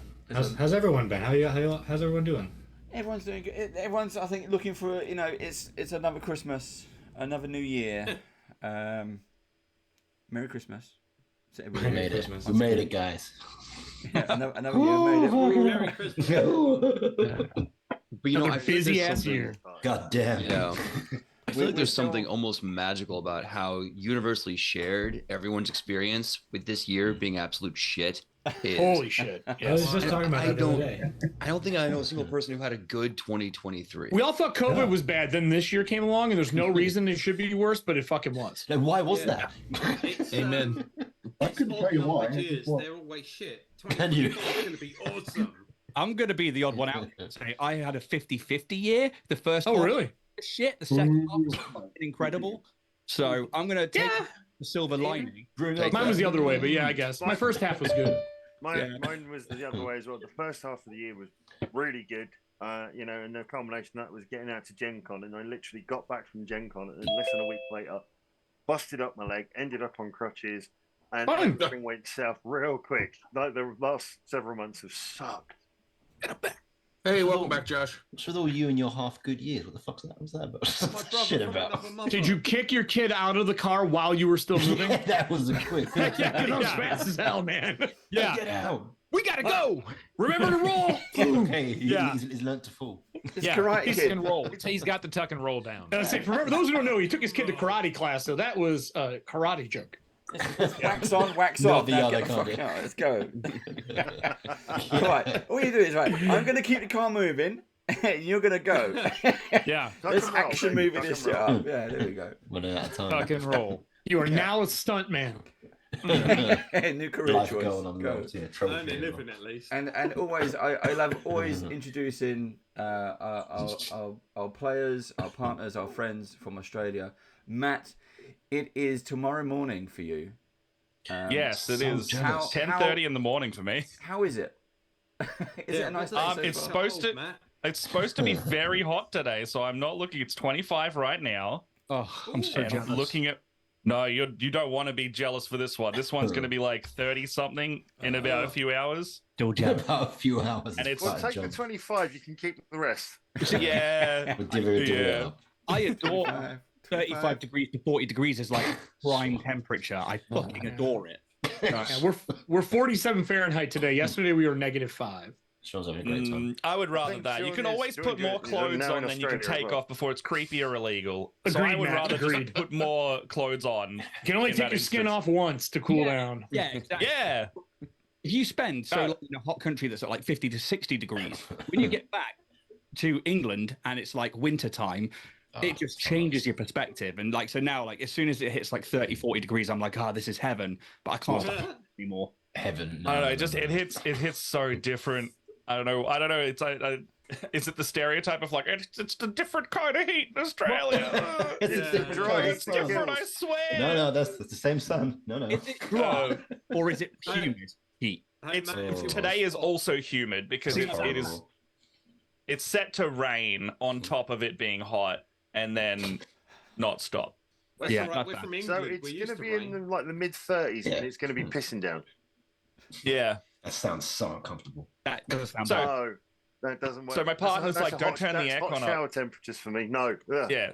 Oh, like- don't. They're like, don't Skin turn the cooling. shower up too high today. No, don't turn the aircon up too high today because we've got evaporative cooling, and mixed with rain and high heat, evaporative aircon stops working. So at a certain point, the air moisture meets the air conditioner, and then it doesn't do anything anymore. So it just you're cooling nothing. There's me with just this. And you're quoting like different breeds of air conditioning units. Yeah. So today is going to be hot and moist for me. If Yeah, well, we'll see how we go. I have a pedestal fan like pointed straight at me for the moment. If seeing everyone's how that watching, goes. I'm not sure what Sean is doing. Whether he's having a great time. Is there a reason Oh. you're kind of upside down, Sean? I think it's gone down under. More technical issues with the cameras and things. I am working them out. Does anyone know the charity that does the world's greatest shave? Because I'm picturing that right now. No. It's again because it's not his camera. He's in a house. He's using a stolen camera. Yeah. I'm not actually in You totally broke into any someone's house. sort of legal property. It's all going a bit Sean, wrong there's a tonight. big I've got to bogey be up the honest. left nostril, mate. Just pick it quick. I think he's missing. He's missing a googly eye on each side of his chin. I want to play a like quick round of lightning round of operation. Anyone? Lightning round of what? Operation. Yeah. How do you make that virtual? No, look, I'll keep playing around this camera. It'll be fixed in a minute. I need another drawing request though. We'll keep watching. Okay, so we need something for Sean to draw. Any requests? We've already had a drunken Jack's cube and a badger fighter. I'd like to Big see penis. a goblin barbarian. I want to see him draw. I want to see him draw Dave. Suggestions if you want. Ooh, I like that. What was that? What was that? Dave. I want to see him draw Dave. Dungeon Master Dave. Yeah, draw Dave. All right, okay. Dave, I can work with that. draw I'd be Dave though, selfish and but say it 'cause has he's to show his awfully aura Hawkins for when he is DMing. His aura. Oh, Because okay. we've all been on the Murderous receiving end intent. of that, and just Yeah. that laugh. See, I was gonna say Good call, Takis is drawing and quartering Dave behind the GM screen, or his players, eating his players while he's behind the GM I screen. mean that though. 100%. And Then you don't have to draw ignoring any all of his- faces, just body parts and a dragon. Somewhere, actually. Ignoring all of his notes. We're getting a bit dark. We'll do a new one. Can my leg That's be in not there dark. You're somewhere? running Dragonlance. Dragonlance is Game of Thrones for players. Yes. Yeah. Oh, cool! I didn't know that. Like if he's eating his. That's how I players, run it. Can my leg be like I would hanging love out to his run mouth? it like that. Well, all I've seen I'm going to go to the right side is of the that you desk can't now die and get in drawing. D&D. You can't what in D&D? So from seeing Dave run Dragonlance, all I know is that you cannot die in D&D. That's not true. Oh, you can die in D&D. That's not true. I ran die. Dragonlance. I ran the book that came out with Beetle and Grimm, and I ran 2 shows that ran against each other in the same world, and they plotted to kill each other after episode 3, after the first big fight in the town. Which, if you haven't played it yet, that's on you. I made that ram cart animate, and I had somebody come play the dragon, and they just flamed everybody. I was like, let's open strong. They're like, dude, you have characters that I'm like, that's why we have other characters for you to play. Pick one. What the, where was Sean? Are you going under the desk and up? Now he's paying off for stealing the place. He's been crawling across the floor. Doing the old worm under his. He's avoiding the lasers. That's what the security lasers. Security lasers. Yeah. He's Catherine Zeta-Jones. Is that true? The Natural History Museum. Dave, have you enjoyed the new Dragonlance adventure? Have you liked it?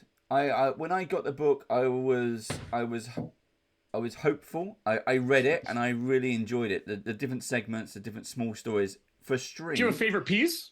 It's my second favorite story. No. Favorite part from that adventure. Do you have a favorite part? Not like just the player, but like written set piece. No, I really like the beginning. I really like Really? the beginning. When they're the prologue, when the players get together, they arrive at the first town, the first village. Aren't you tired of festivals? Yeah. That's badges. I'm so tired of festivals being the start of every adventure. I love It's the it new because- bar.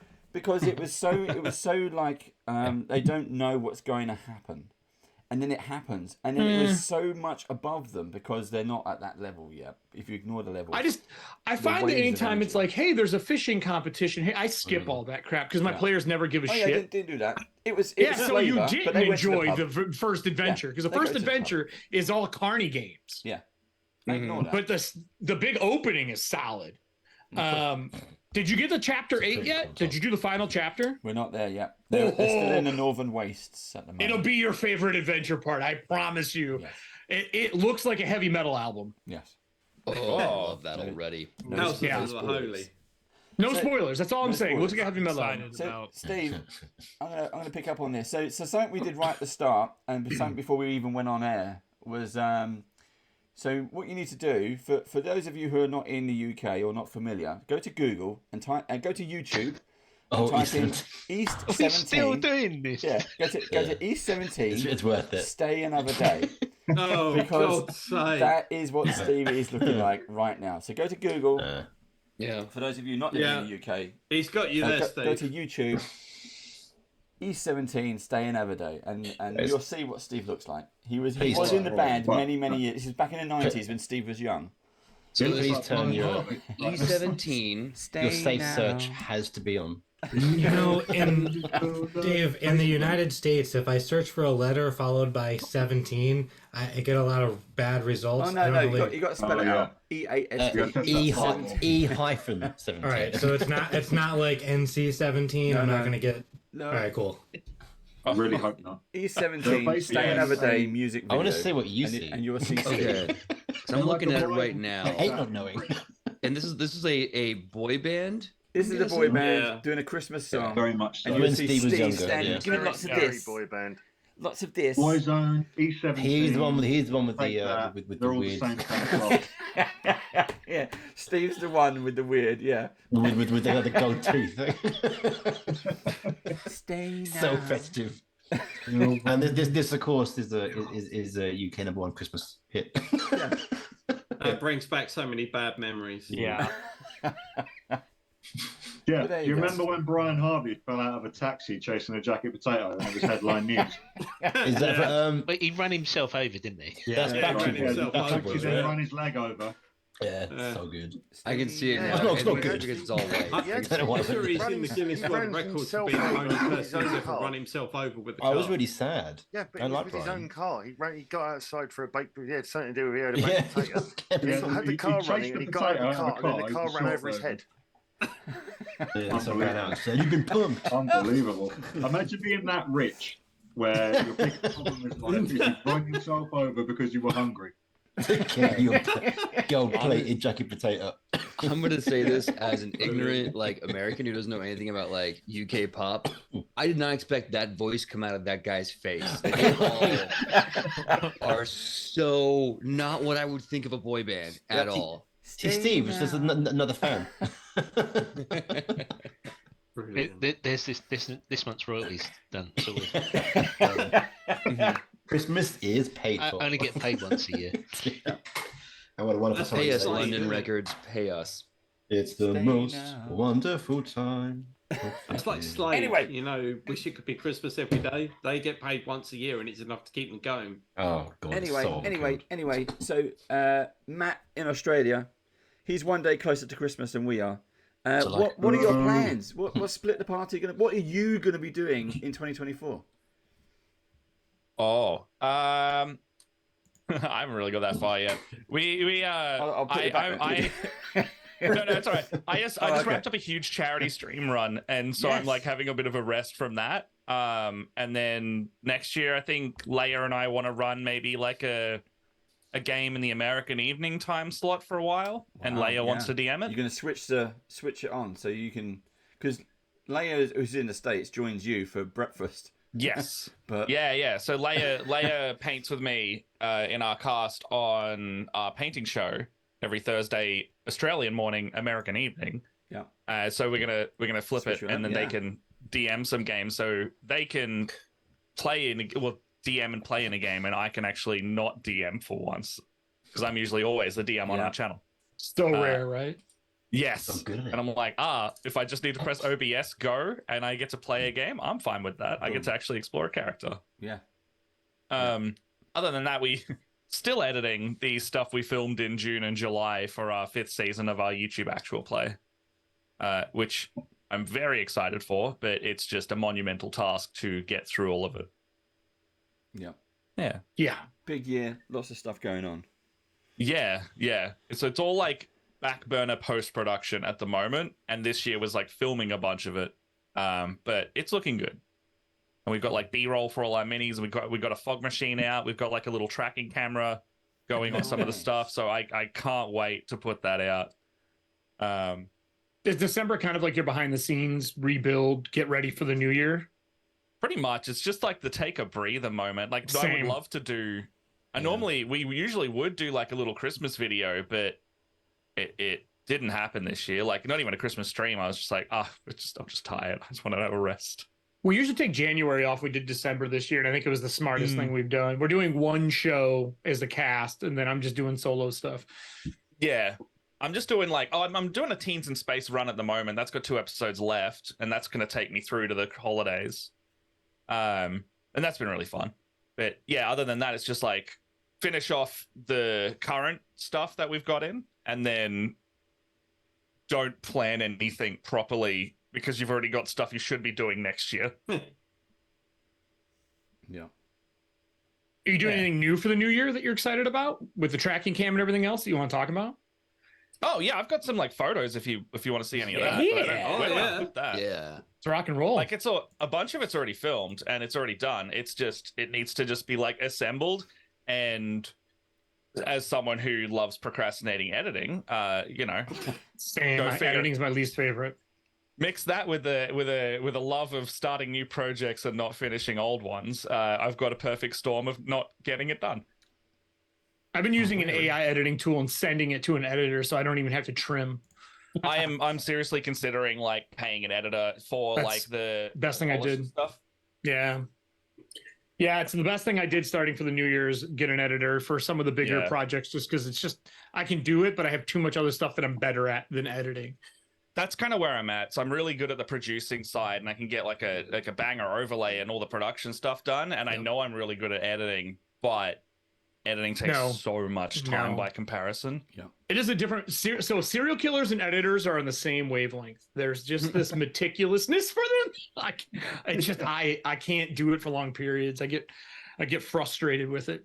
And mostly it's because Adobe Premiere. I just get frustrated with Premiere. Let's be real. Now that you mention it, Dexter would have made a brilliant editor. True. He would have been so good. I agree. Yeah. Very, I want to see these photos though. Yeah. I'm still trying to find them. Okay. Hi, Matt. Matt's His gone. headphones and hat was too hot. Dropped off.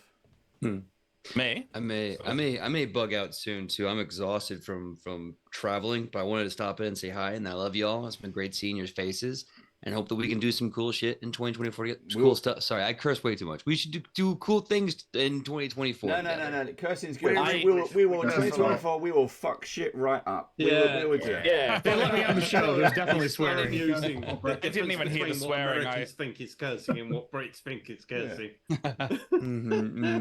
What you think of as cursing is friendly. Yes, I simply heard casual conversation. Yeah, exactly. Aussies get it.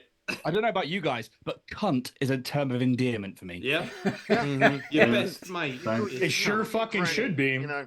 Yeah. I'm sure endeared by it. Yeah. My friend. Our intonation of how you get called a cunt is where you should be offended or not. Yeah. It fucks the same way. Absolutely. Check this cunt. Fucks. Then this cunt. Or you're like, oi, cunt. Language is a complicated thing. Yeah, it is. I have a hat with that on it, but I never get to wear it on stream. I get yelled at. You won't hear us. Hit me. I have fuck and I have cunt, but I never wear the cunt one. I wear bitch. I get yelled at for the bitch one too a lot. I was like, it's my dog's hat. I swear. Where should I chuck these, by the way? Wherever you want. Dave, you want to put them on screen? You have that set up? Can you put them on screen? Oh, no, is it like, where should I send them to? I'm too drunk to put, I'm too drunk. to put stuff up. We have some in, unless you can share screen. It shows up on screen. That's it. I'll put him in the Christmas, Ross. Take care. Happy holidays, Ross. Great seeing you. Buddy. Bye, buddy. Cheers, Ross. If you can still speak, you're not drunk. All right, there's some in there. That's some solid logic, Jeff. Yep. There's another one. I don't even know where he's putting him right now. I'm putting him in the Badgers Discord. Share your art. Gotcha. Oh, I need that Badgers Discord. Someone, ! Discord for the chat. Could you please? Sneaky plug. All right. There's some of the B-roll we were doing. Is he general? Discord. Sure you are. Here we go. Do you have a new miniature company you're really enjoying painting right now? These ones are just Hero Forge, but I'm just neck deep in Tyranids right now. I got the big Christmas. Hell yes! Hell yes! Godzilla -1. Let's go. Is that Leviathan? Yeah. I've been painting all my. I was painting my Leviathan box like Pokemon for a while, so I got a little Machamp here. Oh, nice. Machamp. What? Machamp? I have Tyranids that are all painted up like Godzilla somewhere. Hell They're in my basement amongst all my armies. It's like 3,000 points of just like Godzilla Tyranids. How do you guys feel about the indie 3D printers and things? Some are really fucking good now, man. Yeah. So, Joel, really I good. don't know if you got it in America. Do you remember there was a Games Workshop game and it was a spin-off of 40K, I think, but it was called Golkamoka. And it's about 25 years old now, maybe older. And it was just an all-orc board game. That seems to have been latched onto by a lot of people independently printing their own orc miniatures because, let's face it, they're fun. They're just loads of fun to paint and draw. There was a big... do anything with. And there's lots of companies starting their own little orc miniature printing, miniature games, gaming systems. Yeah. No one's being credited with the original sort of, Tusky, Citadel, not Citadel, Games Workshop design. But they're kind of taking Super that and making underbite. their own games and doing their own thing. And there's really, with technology to do this. But some of the work is amazing. You see it. Mini Wargaming did a review with the guy you're talking about that made like all the cool orc parts to like stack onto your orc army. Yeah, I think it was late ORK. 90s when they had a massive redesign, and that's how it kind of even looks to this day. Yeah. But yeah, I mean, there's nothing to stop anyone going out there saying, "Hey, I like this. I'm gonna change it a little bit, but I'm gonna make it my own, and I guess sell it." Kind of tricky, huh? Tricky situation when it comes to like copyright and things. But I mean, people are playing these games and enjoying the miniatures, enjoying the things that people are creating. So I guess what I'm really asking is where the line is. At what point does anyone step in and say, "Hey, that's my idea"? It'll be the people who sue people. That'll be the line. Yeah. That's just how it goes. Matt, first off, one, where's your studio? Two, I fucking love those little lights, the color lights you have on the picture. Oh, I for the got two a corners. bunch of those recently. Those things are golden, man. The little Amarants, they're just behind So damn good. So damn good. And you're not. I can't find them. You're in Australia, right? Like this is your studio in Australia. I mean, what is your do you house? count Like, as a where is it? studio? Because this is my friend's garage. That's our studio. That's where Apple started. That still counts. And that's where all these people are making 3D prints. And the entire D&D sets in my living room that we no dismantled for the shoot. Yeah. Oh my God. Do you always shoot in your living room? Do you leave it set up, or do you shoot like a week straight tear down? So it's shooting. We shot that over 2 different weekends. So we did the first half in June, July. And then the second half was just after PAX in November. So two lots of 2 days, but the shoot still takes 5 days each time to set up and tear down. Like, set up, do all the stuff, tear down. And then the B-roll, we got to do a lot more B-roll, but that was like the first day of B-roll. And we got through one of the set pieces out of like 5. So we're going to have to go back over to his place and do all of that a few more times. What are you shooting on for all this? I'm assuming your B-roll camera is different than your regular cams, but no, same camera. Really? We put some macro lens filters on they're all just Sony A7s. So, A7s. And we got like either Zeiss lenses or the standard Dude, look, 2470s. that Sony cam's a great base body, man, because it does the job. Easy to edit around. Easy to color correct. Yes, very much so. And God, what else? Sorry, we're getting camera nerdy here. No, it's fair. I got some. So basically, if you want them to look like these super macro images I got on there of the minis, there's just like little, like $70 off Amazon for a set of like 6. Yep. Just screw on macro filters, and you don't even need to buy a $2,000 lens anymore. They work great for that stuff. Yeah, it's great. Like, and the fog covers up the edges really well. Yeah. Yes. It I very much have does. a buddy of mine that's trying to start his own channel and possibly having like an in-studio show once a week. Well, if we get to that point, let me hit you up, because I think that you may know how to get this to work beautifully on the cheap, and that is the entire goal right there. Correct me if I'm wrong, Matt. The problem's going to be audio. That's going to be your problem. Always. We've just got like 6 of these at this point. Buy the same microphone for everybody. Yeah, same mic. Fucking do not do a different I don't mic. care if it's $70, buy the same $70 fucking mic for everybody, because then you can EQ it all easily. Yeah. Don't buy 5 mics because they're on sale at whatever your Circuit City is nowadays. Don't do that. I'll tell you. This is season 5 of our show, and our season 1 to 3 had the same crappy $20 eBay mics that we had been using for years, and they were the same level of crappy, so it was easier to do. Yep. But they do not get good mics. $70 to $100, you can get a decent mic for what you're doing. Over $150, you're in the sweet spot. This was 100. I think this is 80 to 100 US, and these are the best. These are so good. Yeah. If you those, the only that's problem the is you need a podcasting mixer. one of the mixer. Rode Pod mic. Yep. Yeah. That the Audio Technica has a really good one for like 90. They do. And then get a mixer. Buy a used mixer first off. Buy a used mixer. You don't have to buy a new one. Everyone gets in. Think of COVID. Everyone jumped into what we all do and then quit. Go buy their shit. They didn't know how to fucking use it to begin with. Now you can get it at half off. I am part of so many buy-stop sell groups for broadcast gear, and you can get so much stuff. I'm looking at getting lighting too. We managed to buy. Do you know the Rodecaster mixer? Yeah. If you're using Rode mics, just get that, because it even has profiles for the mic.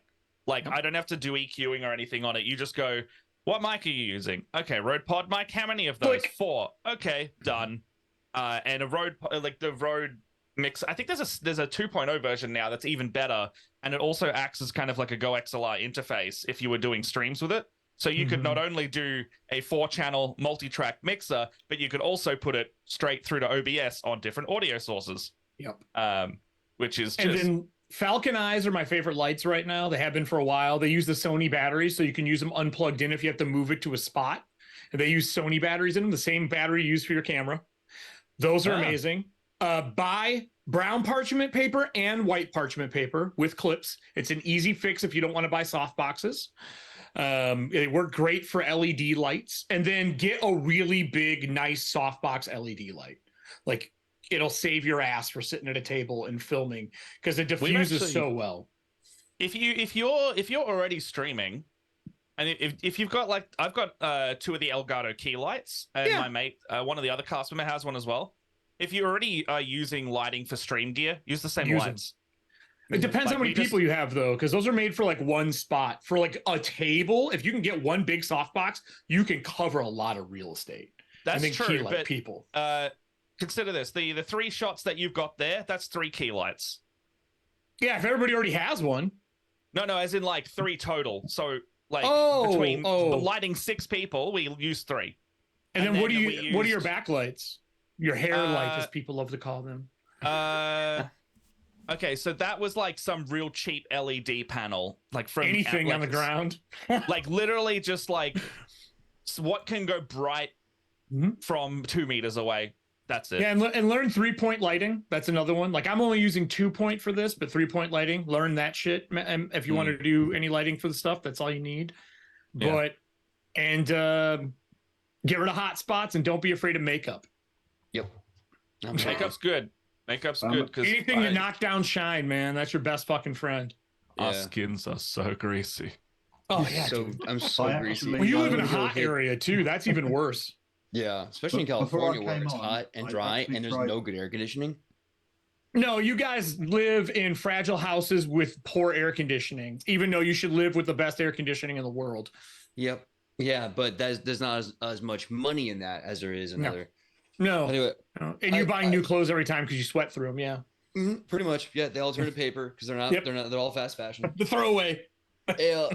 I'm at the Dusty Trails. My head is killing me, but this was awesome. I love you all so much and hope to work with you all and see you all again next year. Yeah, buddy. Have a good one. Absolutely. Great seeing you. Merry Christmas. Your words in the left. See you, PJ. Bye. These shots look awesome, dude. The miniature stuff. thank you. Did you hand paint all this shit? I normally would, but I ran out of time, so we had to get someone we knew to paint. And they did a really, really good job. Most of this is like Citadel contrast, would you believe? I do. Yeah, I'm just sitting there. I was looking at it going like, how did he make it so smooth? Like I can't get my Well, contrast for camera is huge, man. Yeah, But that's true. the terrain is what I'm looking at. I love the terrain. like Craig- I'm a Craig's big got terrain go. guy. See you. Merry Christmas. Bye, See you later, Craig. Good seeing you. Yep, good to see you. Love you. Bye. Dave, are you still doing miniatures and stuff for your live streams? I know for a couple of them you had like a table next to you for miniatures and stuff. Yeah, Are you still doing that too? No, it got too much prep time. So we were trying to do where I can just throw a switch and we can come on and play. Yeah. So we ditched all that. We've gone digital. We're using Owlbear and tokens and just trying Well, to Owlbear's tell the fun. story. Yeah. It's clean and That was easy. made in Melbourne, where I am. What is sorry Yeah, guys, just I'm during out of the COVID. loop here. What is Yeah. Owlbear? VTT. So it's a Albert really Rodeo. nice bare bones one. Pretty Right. good. Okay. Anyone's really computer well, can run it. I think that's the big one. Is someone does a lot of paid GMing. Like I It's a run web app. Alchemy for my streams because it lets me do really good animated stuff and it's really clean. I can redress it Wow. however I want. But if I do paid GMing, Albert Rodeo is just sexy because you could run that thing on a mouse and a wheel. Yep. It just Right. Yeah, So I could run I on my frequently Amiga do. 500. I mean, I would not be surprised. It's a really fun little tool, and they just updated it too. I think they right, did, Dave? yeah. Oh, What made you switch to Owlbear, Dave? Were you using that previously? No, we were using because we were trying to use Dungeon Fog originally. Then we switched to low camera. Had a table here, but just the setup, it was getting bigger and bigger. And WizKids were sending more and more stuff they wanted us to feature. I'm like, well, I don't have time to paint it. I can't put it all in. I don't have this. This is it. I can touch the wall. That's as much room as I've got here. I can touch Right. both sides. It's a box. Yeah. This is a It's a box. wardrobe. Yeah. And it's just too much prep to do all of that for a 3-hour show. So then we cut the time down to 2 hours. We used Owlbear because the digital maps and the maps we get from Beadle and Grimm's are fantastic. They are. And it's just I loved using their stuff for Dragonlance. That was awesome when they because they didn't provide digital for a long time, and now they kind of started realizing for VTT it's kind of a must. Exactly. It made such a huge difference. I was printing handouts and sending it to the players. Yeah. It's super cool. I think of all the letterhead and shit. It was awesome. Yeah, the stuff with Beadle and Grimm's, it was literally just taking photos, put it into a slide deck in Owlbear, and just showing them boom, boom, boom, and then let a player read it. It was nice and easy. But we still play around the table. You know, don't forget when we started doing all this stuff, we were still in lockdown here in the UK. So that's now long gone. We're back to offices and we're back to work and everything else. Do a lot of you play in person still? Yeah. Really? I haven't played in person in 8 years. Well, like conventions. I play in person at conventions, but I haven't had a home group in probably 8 years now. Yeah. Do you do most of your gig games digital as well? I'm gonna be 100% honest. What happened? I shouldn't say 8 years. That's a lie. 6. COVID. When I switched to streaming almost full time, I realized that I prefer a streamed game because 2 things happened that I couldn't make happen at a normal table. I love beer and pretzels. Don't get me wrong. I'll do that at a convention or bar any day of the week. Your players learn their shit. Number 1, because they're on camera and there's pressure, and I enjoy my players knowing their stuff more. And 2, you get way more done in a 2 to 3 hour stream than you do at a 5-hour home game because everybody sits down, 30-minute mic cycle, and then you go. When you sit at home, I have to clean up when you leave. Yeah. I have to clean up. We shoot the shit for an hour. We get started, get started. I love that stuff, but like when I want to play a game, I want to play the game. And I found streaming, my players are way more interactive and like in the moment. And I like the audience interaction for my cast. at home, if I want to play a home game, like I want to play something that's like beer and pretzels and have fun. And to me, that's going to be a board game, a card game, something that where we can shoot the shit. If we stop, we don't care. But RPGs, people at the table, some people get mad because they came to play, and other people want to talk about their week. And playing online stopped all of that. Yeah, I somewhat agree with you there. Like playing it online, especially with like badges and stuff like that, has been like this. Everyone's got their job. We know that we want to keep the story progression, minus talking over each other, which, you know, I'm very guilty for. It's just a case of like just trying to keep the story going. I'm very, very privileged in the sense that I've got 3 home groups, 2 of which just love to play the game. And they are very much like, hey, yeah, we can shoot the shit while we're talking, but actually we're here to play the game and want to progress with it because they've invested their time into the story. I do have another one that's a little bit loose and it's just like, this has just turned into a beer fest. Okay, fair enough. So I'm really privileged that like the one that we're now streaming, although we're learning as we go, and yeah, you're going to see that, okay, we need to quickly flip through to find something. It's very much with the group of people who want to play and want to be here around the table, and I'm so privileged with that, but not everybody gets that with players at home games. So it's and what Dave said too about prep and minis, like I love painting minis. It's like my relaxation, but I don't have time to paint an entire set unless I'm doing a set shoot. You know what I mean? Like you just did, Matt, and you still had to hire someone to paint some of that stuff because of time. For me, if I'm playing at home and we're all playing, it ends up being gray and metal plastic on top of whatever the tiles are for the day. I don't have to do that with digital. Have I managed to go on, Sean. Slap chop. Oh, I love slap chop. That's what this is. Slap chop's a great paint style, especially 2.0. You've got Ninja, baby. Paint, no, it was Ninja did the different version. It was his new version. I like it a lot. Yeah. What's the new version? I haven't seen the new version. You put highlights on top of it's it. It's just a clean. He's just joking. An extra layer. Slapjaw. Maniac or miniature Maniac. He also does some really cool paint stuff. I love his stuff. Those two do a podcast, Buried Under Plastic, which is one of my favorite. Yeah, I watch both of them weekly. If you've got I do too. Both really good peeps. Or you need to do an army. Sorry. You break out your slap chop tactics, quick smart, and you are golden.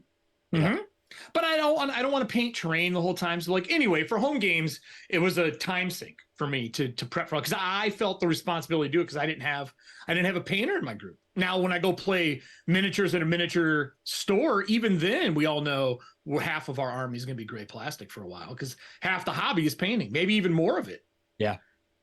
And again, I'm very lucky in the sense that like because I know that I want to get things painted up and stuff like that, I've had the time to like pre-do a lot of things. And especially like I'm looking at like huge starships on the table in front of me that I'm getting ready for like the upcoming stream. But I luckily did those ages ago. And then like anything that's like mini wise now, I'll sit there and do that. For D&D though, because I was like, okay, well, I might need these coming up, but I don't necessarily need them now. I started the Thursday show, which was painting up the monster manual. So me and Warrior Prince 3D are literally going through the monster manual and that's awesome. That's fucking cool. Yeah. So we literally like 1 hour, 1 mini, try and get it slap chop or tabletop ready. And it's that like that's awesome actually. Where did you get your minis? You might not know this about me. I'm sorry to go. I have the Bugman's Games Workshop mug from I think 1997 when I was still very little for speed painting. I speed painted a bunch of Eldar, which are now called Aldari in Games Workshop lore. They changed their name? I didn't know that. Yeah, they changed their name because of a bunch of apparently you couldn't say Eldar, it was too close to Elder. Yeah. And they couldn't copyright it. Yeah. So they changed their name to Eldari. The Jurakai. So they could get some of that sweet copyright money. That's sweet. You can't use this anymore. But guess what, Games Workshop? I'm still going to use your font, and there's nothing you can fucking do about it. I'll call him Eldar. I'll call him Eldar till the cows come home. But apparently, if I was online, they would hunt me down and shoot me and my pets. So, do you guys have set paint areas in your houses for all those who do miniatures? Yes, do you have like an area that's like dedicated? I have to do it on a trampoline with my 5-year-old son. Nice. That must be some serious slap chop. Yeah, okay, so you do that. So where's all the rest of your paints, Dave? Your kids are older than mine, Dave. How the hell have you got a paint cupboard? Okay. What? Do you have a favorite paint set? Mine right now is Chimera. I fucking love their paints. I'm really into the Duncan Roads at the moment. They're so nice. Haven't used those at all. I kickstarted both of the waves. Army Painter speed paints. That's it, I have a lot of Army Painter speed paints. I'm a They're big good. fan of. Thing is, decent metallics are hard to find. They are. I have like 5 companies. All my metallics are from everywhere. Exactly. So get your Again, paints from you prefer, the but Duncan Rhodes metallic, metallics are getting on there for my favorites as well. Also, those are awesome. Is that Turbo Dork I just saw there? Is that the little paint trays? Those things are killer, man. Turbo Dork paint and paint trays. I like Turbo Dork's paints. I also really like I know I want to say a gun name. I want to say like AK, but I can't remember. They do a whole set of like flesh colors, metallic colors. They come in little boxes like this. Yeah. What the hell? Scale 45, scale 75, scale 75. I think they do a lot of flesh colors. Yeah, their flesh tones are good, which are hard to find, and they're a great scale. Yep. I like the polished chrome, which is like a paste that you put on. You guys ever use that? For shits, I'm sure you have. That shit's killer. I like my dry painting is a bit of a obsession of mine. I like doing slap job. Dry brushing? For obvious reasons. I like dry painting and things to get really, really sort of dramatic results quickly. But then you need to concentrate on the finishing. Yeah. So it's funny. Dry brushing was looked down upon for a long time. Weird though.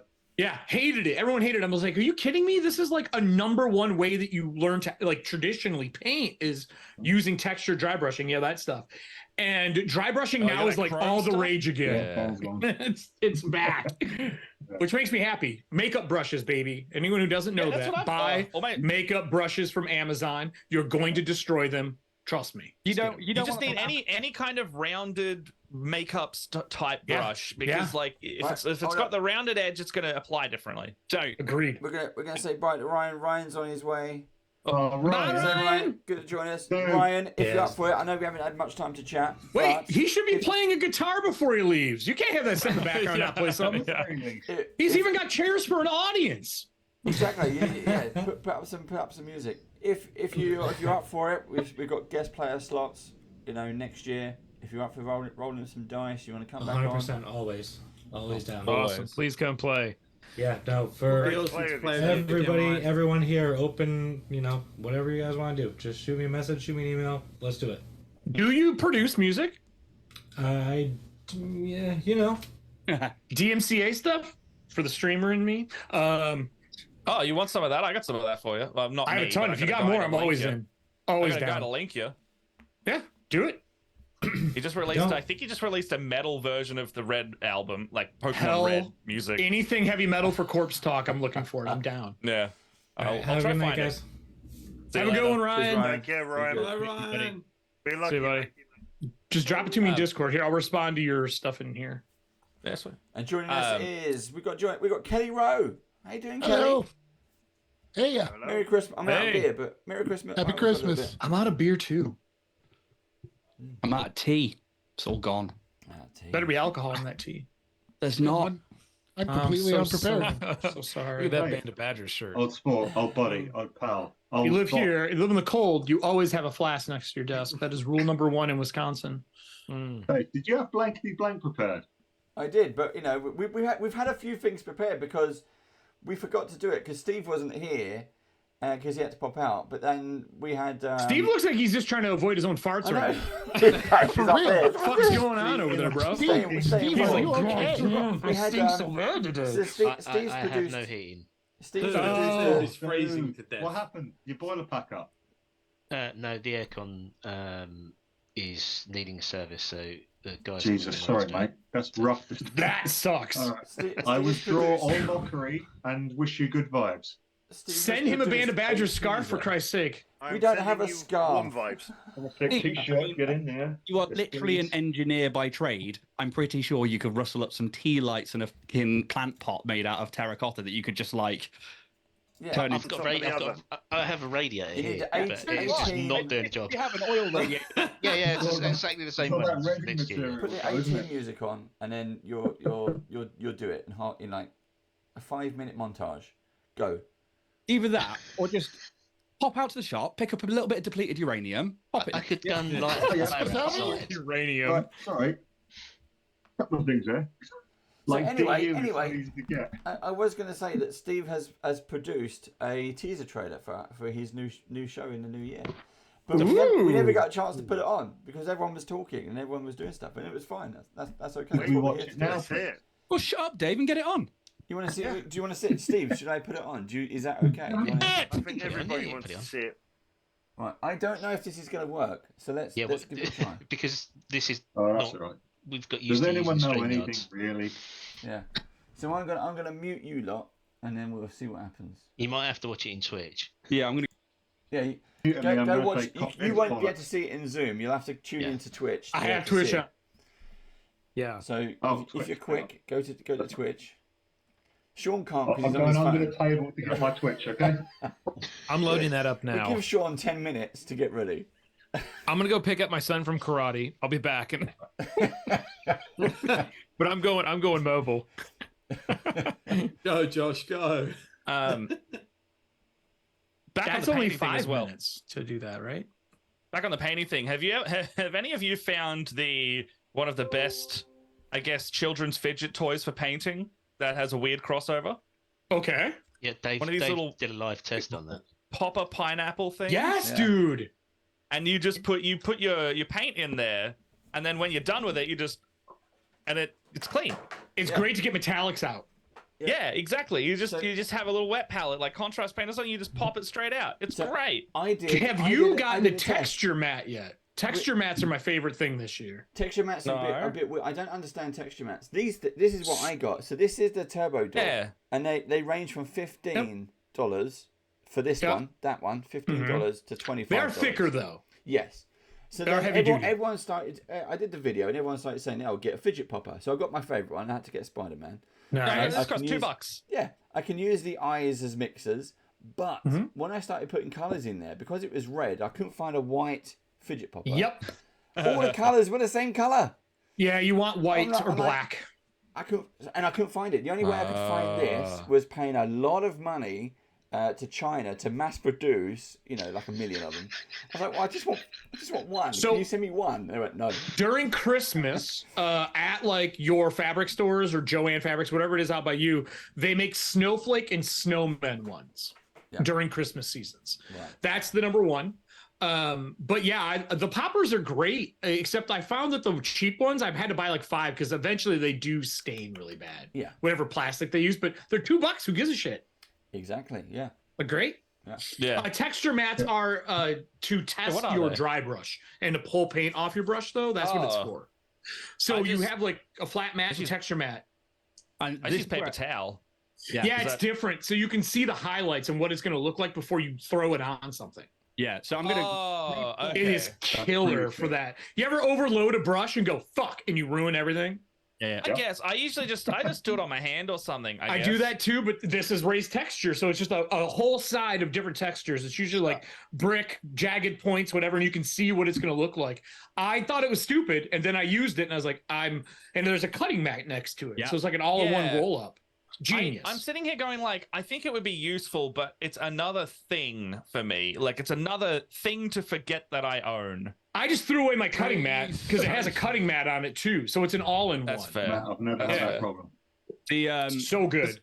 I move all of my stuff from like up here because I've got like all my Duncan Rhodes paints like right next to me. That's like my upstairs painting kit effectively, and then the new additions. And then downstairs I've got like. He's like, and Australia wants me to be on it. Oh, Matt, dude, you broke up. You're back. Yeah, You're back. we lost you. Yeah, he's back. He's back. What It was I was saying? like a weird animal attack there. Went to and downstairs I've got, and then that's the mystery. What have you got Oh, I've downstairs? got the Duncan Rhodes up here, and then downstairs I've got pretty much all the Citadel ones, and then that's on the table where I would paint with my partner. Yeah. So I'm like floating between those two. If I can't find something at one of those desks, it doesn't exist anymore. Okay. Those texture mats are really good, and I'm going to replug my Thursday show there with Richard because he prints the texture mats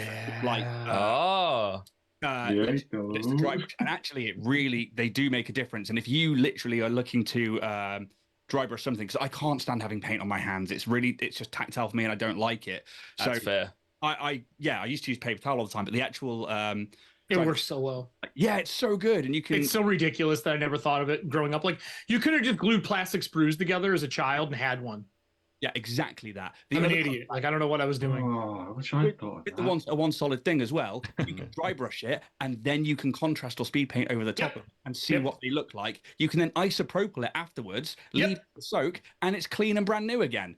It's fucking amazing. It's great for zenithal highlighting as well. If you're trying to do that, they are. Yeah. And it's like a practice mini without having to have a fucking practice mini. Yeah.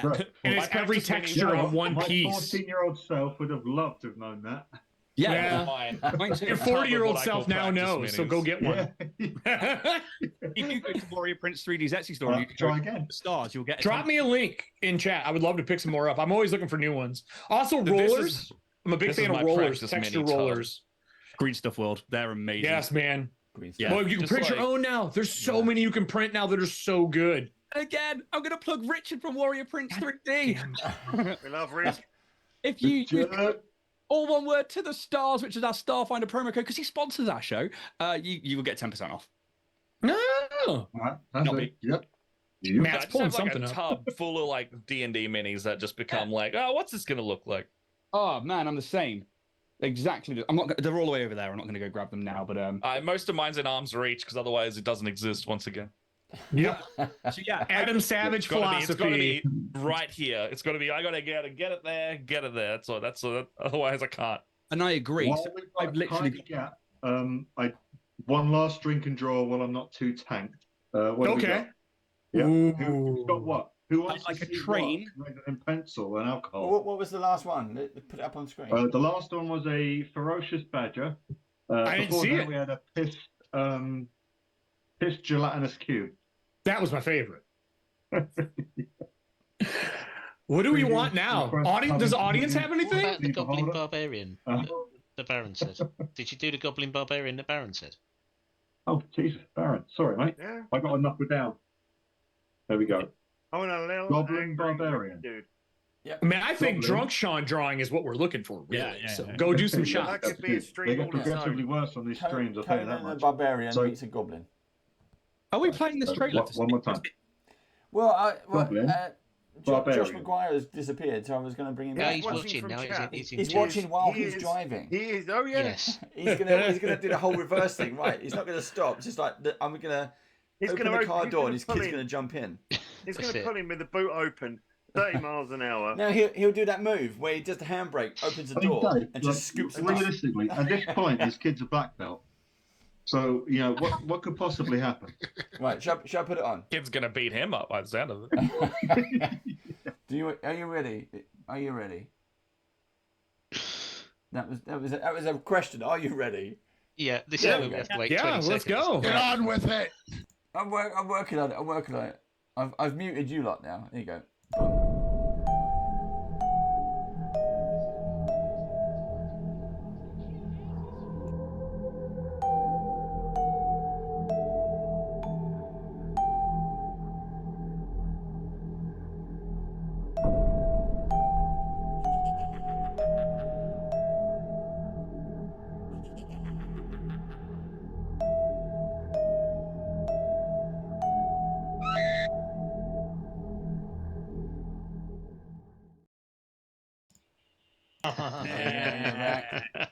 Hell yeah, dude.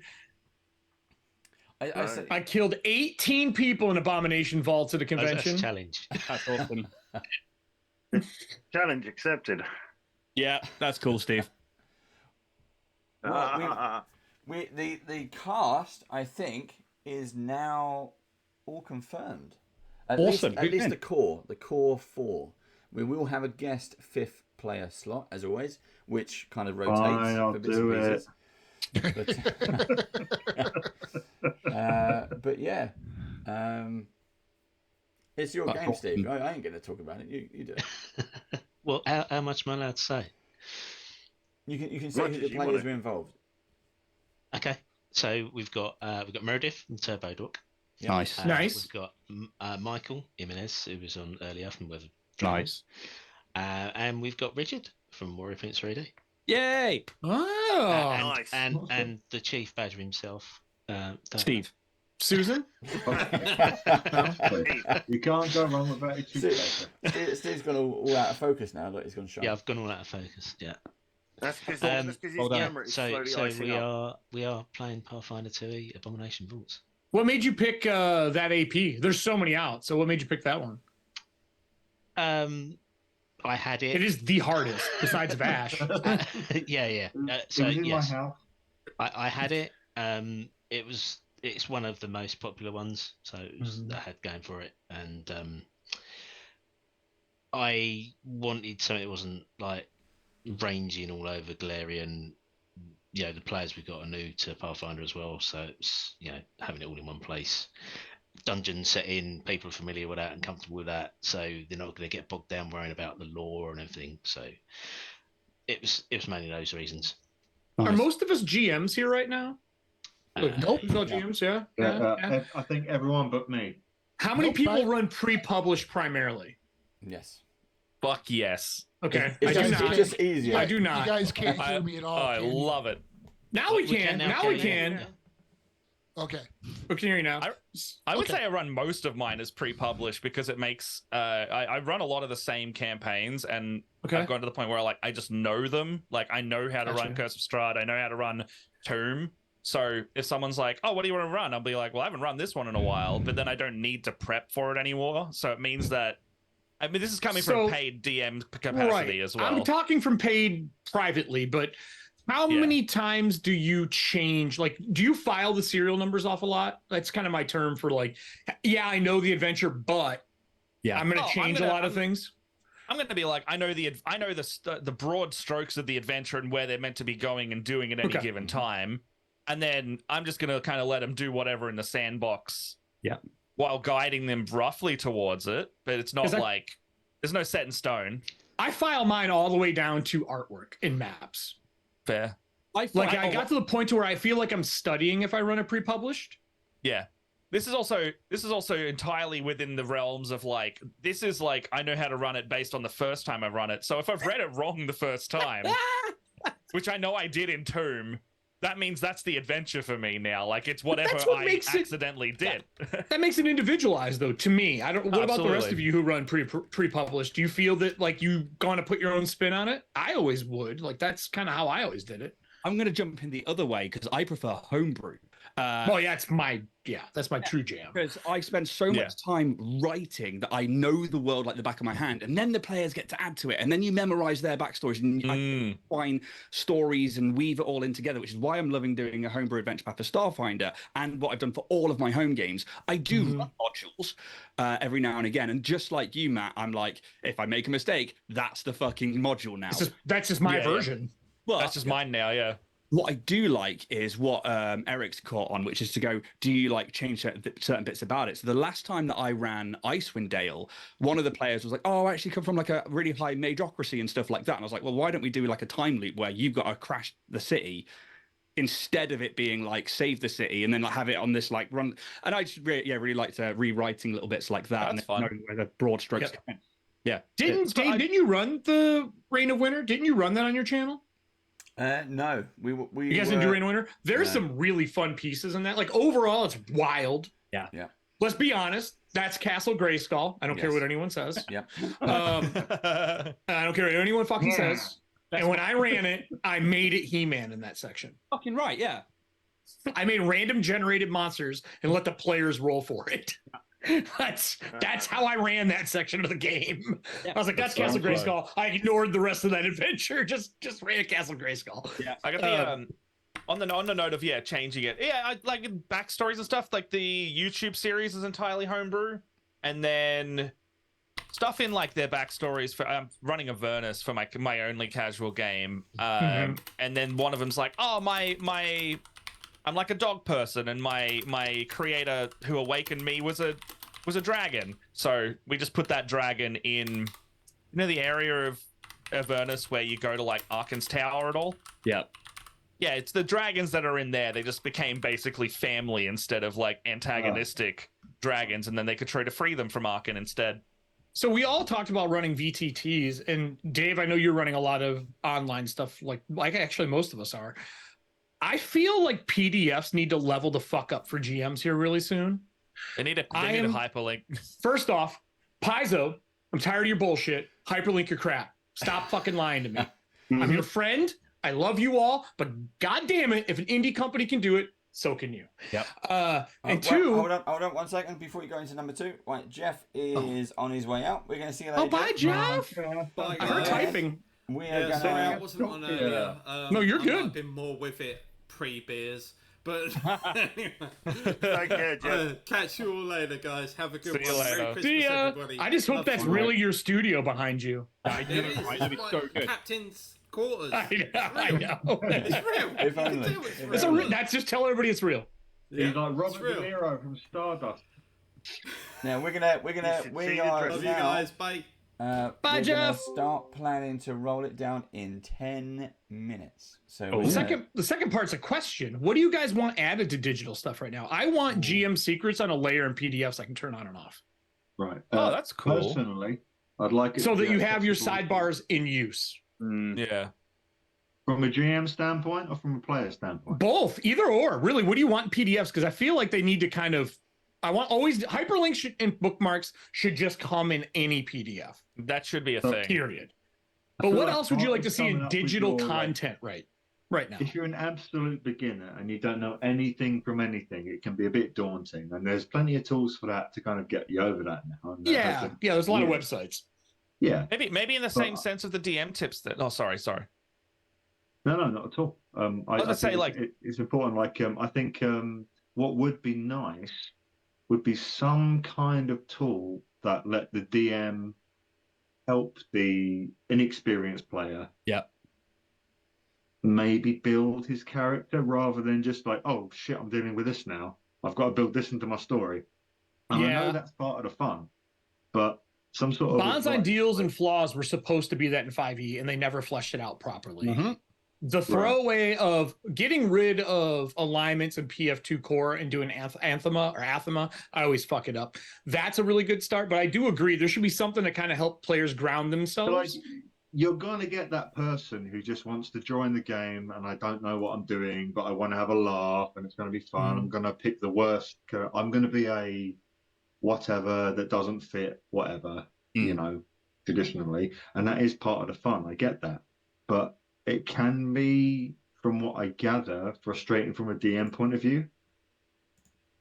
It can be. I mean, I'm a different GM at this point than what a beginner is. For me to teach GMs, it is to plan less detail and more broad stroke encounters. Yeah. And then by encounters, I don't mean fights. I just mean set pieces, really, if we're talking. But I think that there's something missing. I think GM books are the weakest part of almost every AAA published game. I think there's some indie games nailing it right now. Like Blades in the Dark teaches you how to play their game. Yeah. They teach you how to do it as a GM and how to track stuff as a GM. But I think most AAA games, GM books are pretty piss poor. Yeah. Like they don't teach you anything. They're just tables. Yeah. And they don't even teach you that tables are jumping off points and not like hard lines. Like they're there to creative spark. Functionality of what the actual, you know, thumbs and plays just how to run your game versus what it actually does in the game and the storytelling. Is that where this battle's taking place? Is that where this grind is? Or- I think GMing scares people. And I think it needs to be an easier way to learn it. Like that's my big thing. And I think PDFs can help a lot, and audio series can help a lot, and YouTube series can help a lot. But the book itself needs to teach you how to run it for that game, because every system is got mechanics made for what you're running. Like if you play Walking Dead, there are mechanics to help you make that fear and stress factor. Sure. That's I think missing for me in PDFs. Comparatively in this group, very limited experience. There's never been that barrier. Like I come into a game as a new, I'm playing with people who've played before and know what they're doing. And I mean, I'm grasping it now, but I mean, 2 years ago, Dave, I didn't know what the hell I was doing. And I started with Pathfinder, not D&D, which was a real gear change. Yeah. You know, I'm grasping it now. It's not as daunting as people think, especially with some of the tools available. I just feel like it's accessibility is getting better and better. I mean, I see D&D in the local bookshop now, Waterstones in the UK. I don't know what the equivalent of that is in the US. It's everywhere. You can and get they've like got Walmart, really Target now, can't you? simplified versions of I it. saw it at a gas station, no joke. Yeah. What? Yeah. Saw it at a gas, We like a don't truck have that stop here gas yet, station to but buy. Right. What about in You Oz, want- Matt? Want to play some D&D on the road? We've got it in Kmart Well, and things the like that. pavilions on highways out here are like rest Right. stops. They're like full rest stops. Like there's parking for hundreds of cars, and they have like areas to sit with your family and chill before you go back on the road. And they were selling D&D there, no joke. I play D&D at a truck stop. Yeah, I would too. mean, I'd love to know. I'd love to play Kenny's D&D leaving. with Dodgy Carl. That'd be great. Kelly. Yeah, I can't the hear him mini- again. Yeah, the mini painter missed the minis conversation and is now lost. So, what do you do? I don't know who you are. Close us out, baby. Who the fuck is this guy? I'm nobody. I just paint plastic people for fun. That is something. You missed that conversation. You're in You the would have been realm. prime. He's being very, very, very humble when he says that. And in this call, that I would makes say you he's an a incredible god. painter. I did have one very quick question for you before you go. No, something that I have. Have any of you ever used this? Yes. Players use that one. Yes. Yeah. Got What tons is of it. Nick, I couldn't see it in this fog. It'll be hard to do. The chrome paint. Yeah, it's called Mirror. Yeah, Mirror By a guy called paint. Stuart Simple. Yeah. And I've used this even though I've even using this for sort of like basing for things to just bring out. So when there's like putting a little bit of a wash on top of it and the sort of effects and things that I'm getting, I have nothing to hand, but I will definitely take some photos of things and put them up on Discord. But good stuff. Interesting. I mean, it literally makes like a proper mirror finish. I mean, Yeah. terrifying. If you can get it on smooth, it goes very reflective. Yeah. Gloss it, baby. Clear coat that bitch before you paint it. Yep. All right, y'all. I do have to get packing though. Oh, dude. New studio. Hey, new studio incoming. So. Oh, congrats. So cool. Yeah, no, bigger place, garage, all that stuff. So Nice. I won't be freezing my ass off when I'm painting anymore. You're not like using a heat gun to re-thaw the paint. Oh God, I'm just using my hair dryer to keep warm, not let alone dry the minis. I got that one. I have done that. Heat boxes are your friend. Oh, absolutely, man. I'm in Michigan. I know you're in Wisconsin. Yeah. I'm in Michigan, so you know how it is. Have you visited Tabletop Santa's new place? Tabletop Santa, no. He just made a new game store in, I want to say Lansing, if I remember correctly. Do you mean Richard Ankney? Hold on. I just Yeah, that's what I'm realised- talking about. I just realised that- Yeah, no, I've been to Hot guys, Plate, yeah. Look, while you were talking, Sean nipped in that door behind him, which I'm sure he said was the toilet. And he just had to turn the mic off. Is that what that was? I was wondering. Hit his drink limit now, baby. But yeah, I've been to Hot Plate. Yeah, is it Lansing? Where did he open it at? Naturally, in I'm in Lansing. Badger's tradition, Oh, no I shit. have to take my own life. I'll be in Michigan in 2 months. What for? My family's still out there. I'm from Detroit. Oh, okay. Yeah, I'm from Detroit as well. Oh, no shit. All right. I used to work at Clutch Cargoes in Pontiac way back in the day. No shit. I was the head of security there for 3 years and then worked for a bodyguard company and traveled for them. Well, hell, you've probably patted me down a couple dozen times. Oh, no, I didn't work door. Fuck that. That's for the new people. You get stabbed at the door, I baby. was singing the praises of Labier mics earlier and how they're so brilliant and that you can't go wrong with them. Yeah, when you don't turn them off, you get to take a piss. It's, it's normal. Tinkle. If you keep them on, they pick up sound. Now because It's true. apparently I didn't leave it on my freaking desk. I worked at the Detroit news station for a long time. My mom worked in broadcasting, and we've had numerous times people walked away when we started getting wireless mics to use the bathroom, and we're like, "Did he take the run to the mic? Run to the mic!" You need someone dropping ass in the bathroom while they're on live show. Yeah. It's amazing. Just mute It's their amazing. feed. Mute their feed. Sun comes up, sun comes down, kind of. Oh, it's so good. Especially when it's always the weather guy. The weather person would always, because they're only on for a few seconds, they'd walk off and run to go do something, and they have to come back so often because they're not at a desk. They never unmic. It's amazing. Well, that's the first time I've been bitten, and I'm hoping it'll be the last. Sorry, It won't be. everyone. It won't be. With Kelly leaving, we are going to start to wrap it up, folks. So we're going to say goodbye Kenny. to Kelly. See you later, Kelly. See you, Kelly. Ping me on Discord. We'll talk. I'll be there pretty soon. Yeah. Okay. Band of Badgers Discord or Yeah, I just posted again and banned. Yeah. Okay, I need to figure out how to use Discord then. The thing that we had. Luddite. Take it easy, bud. See you all. Bye. Right. See ya. And now, as Kelly's leaving, Sean, how are we doing with the Goblin Barbarian? We're about halfway. It's not rendered. It's very much an outline. We've got Is he some holding a kind of microphone in the muscly toilet? guy That's looking good. Yeah.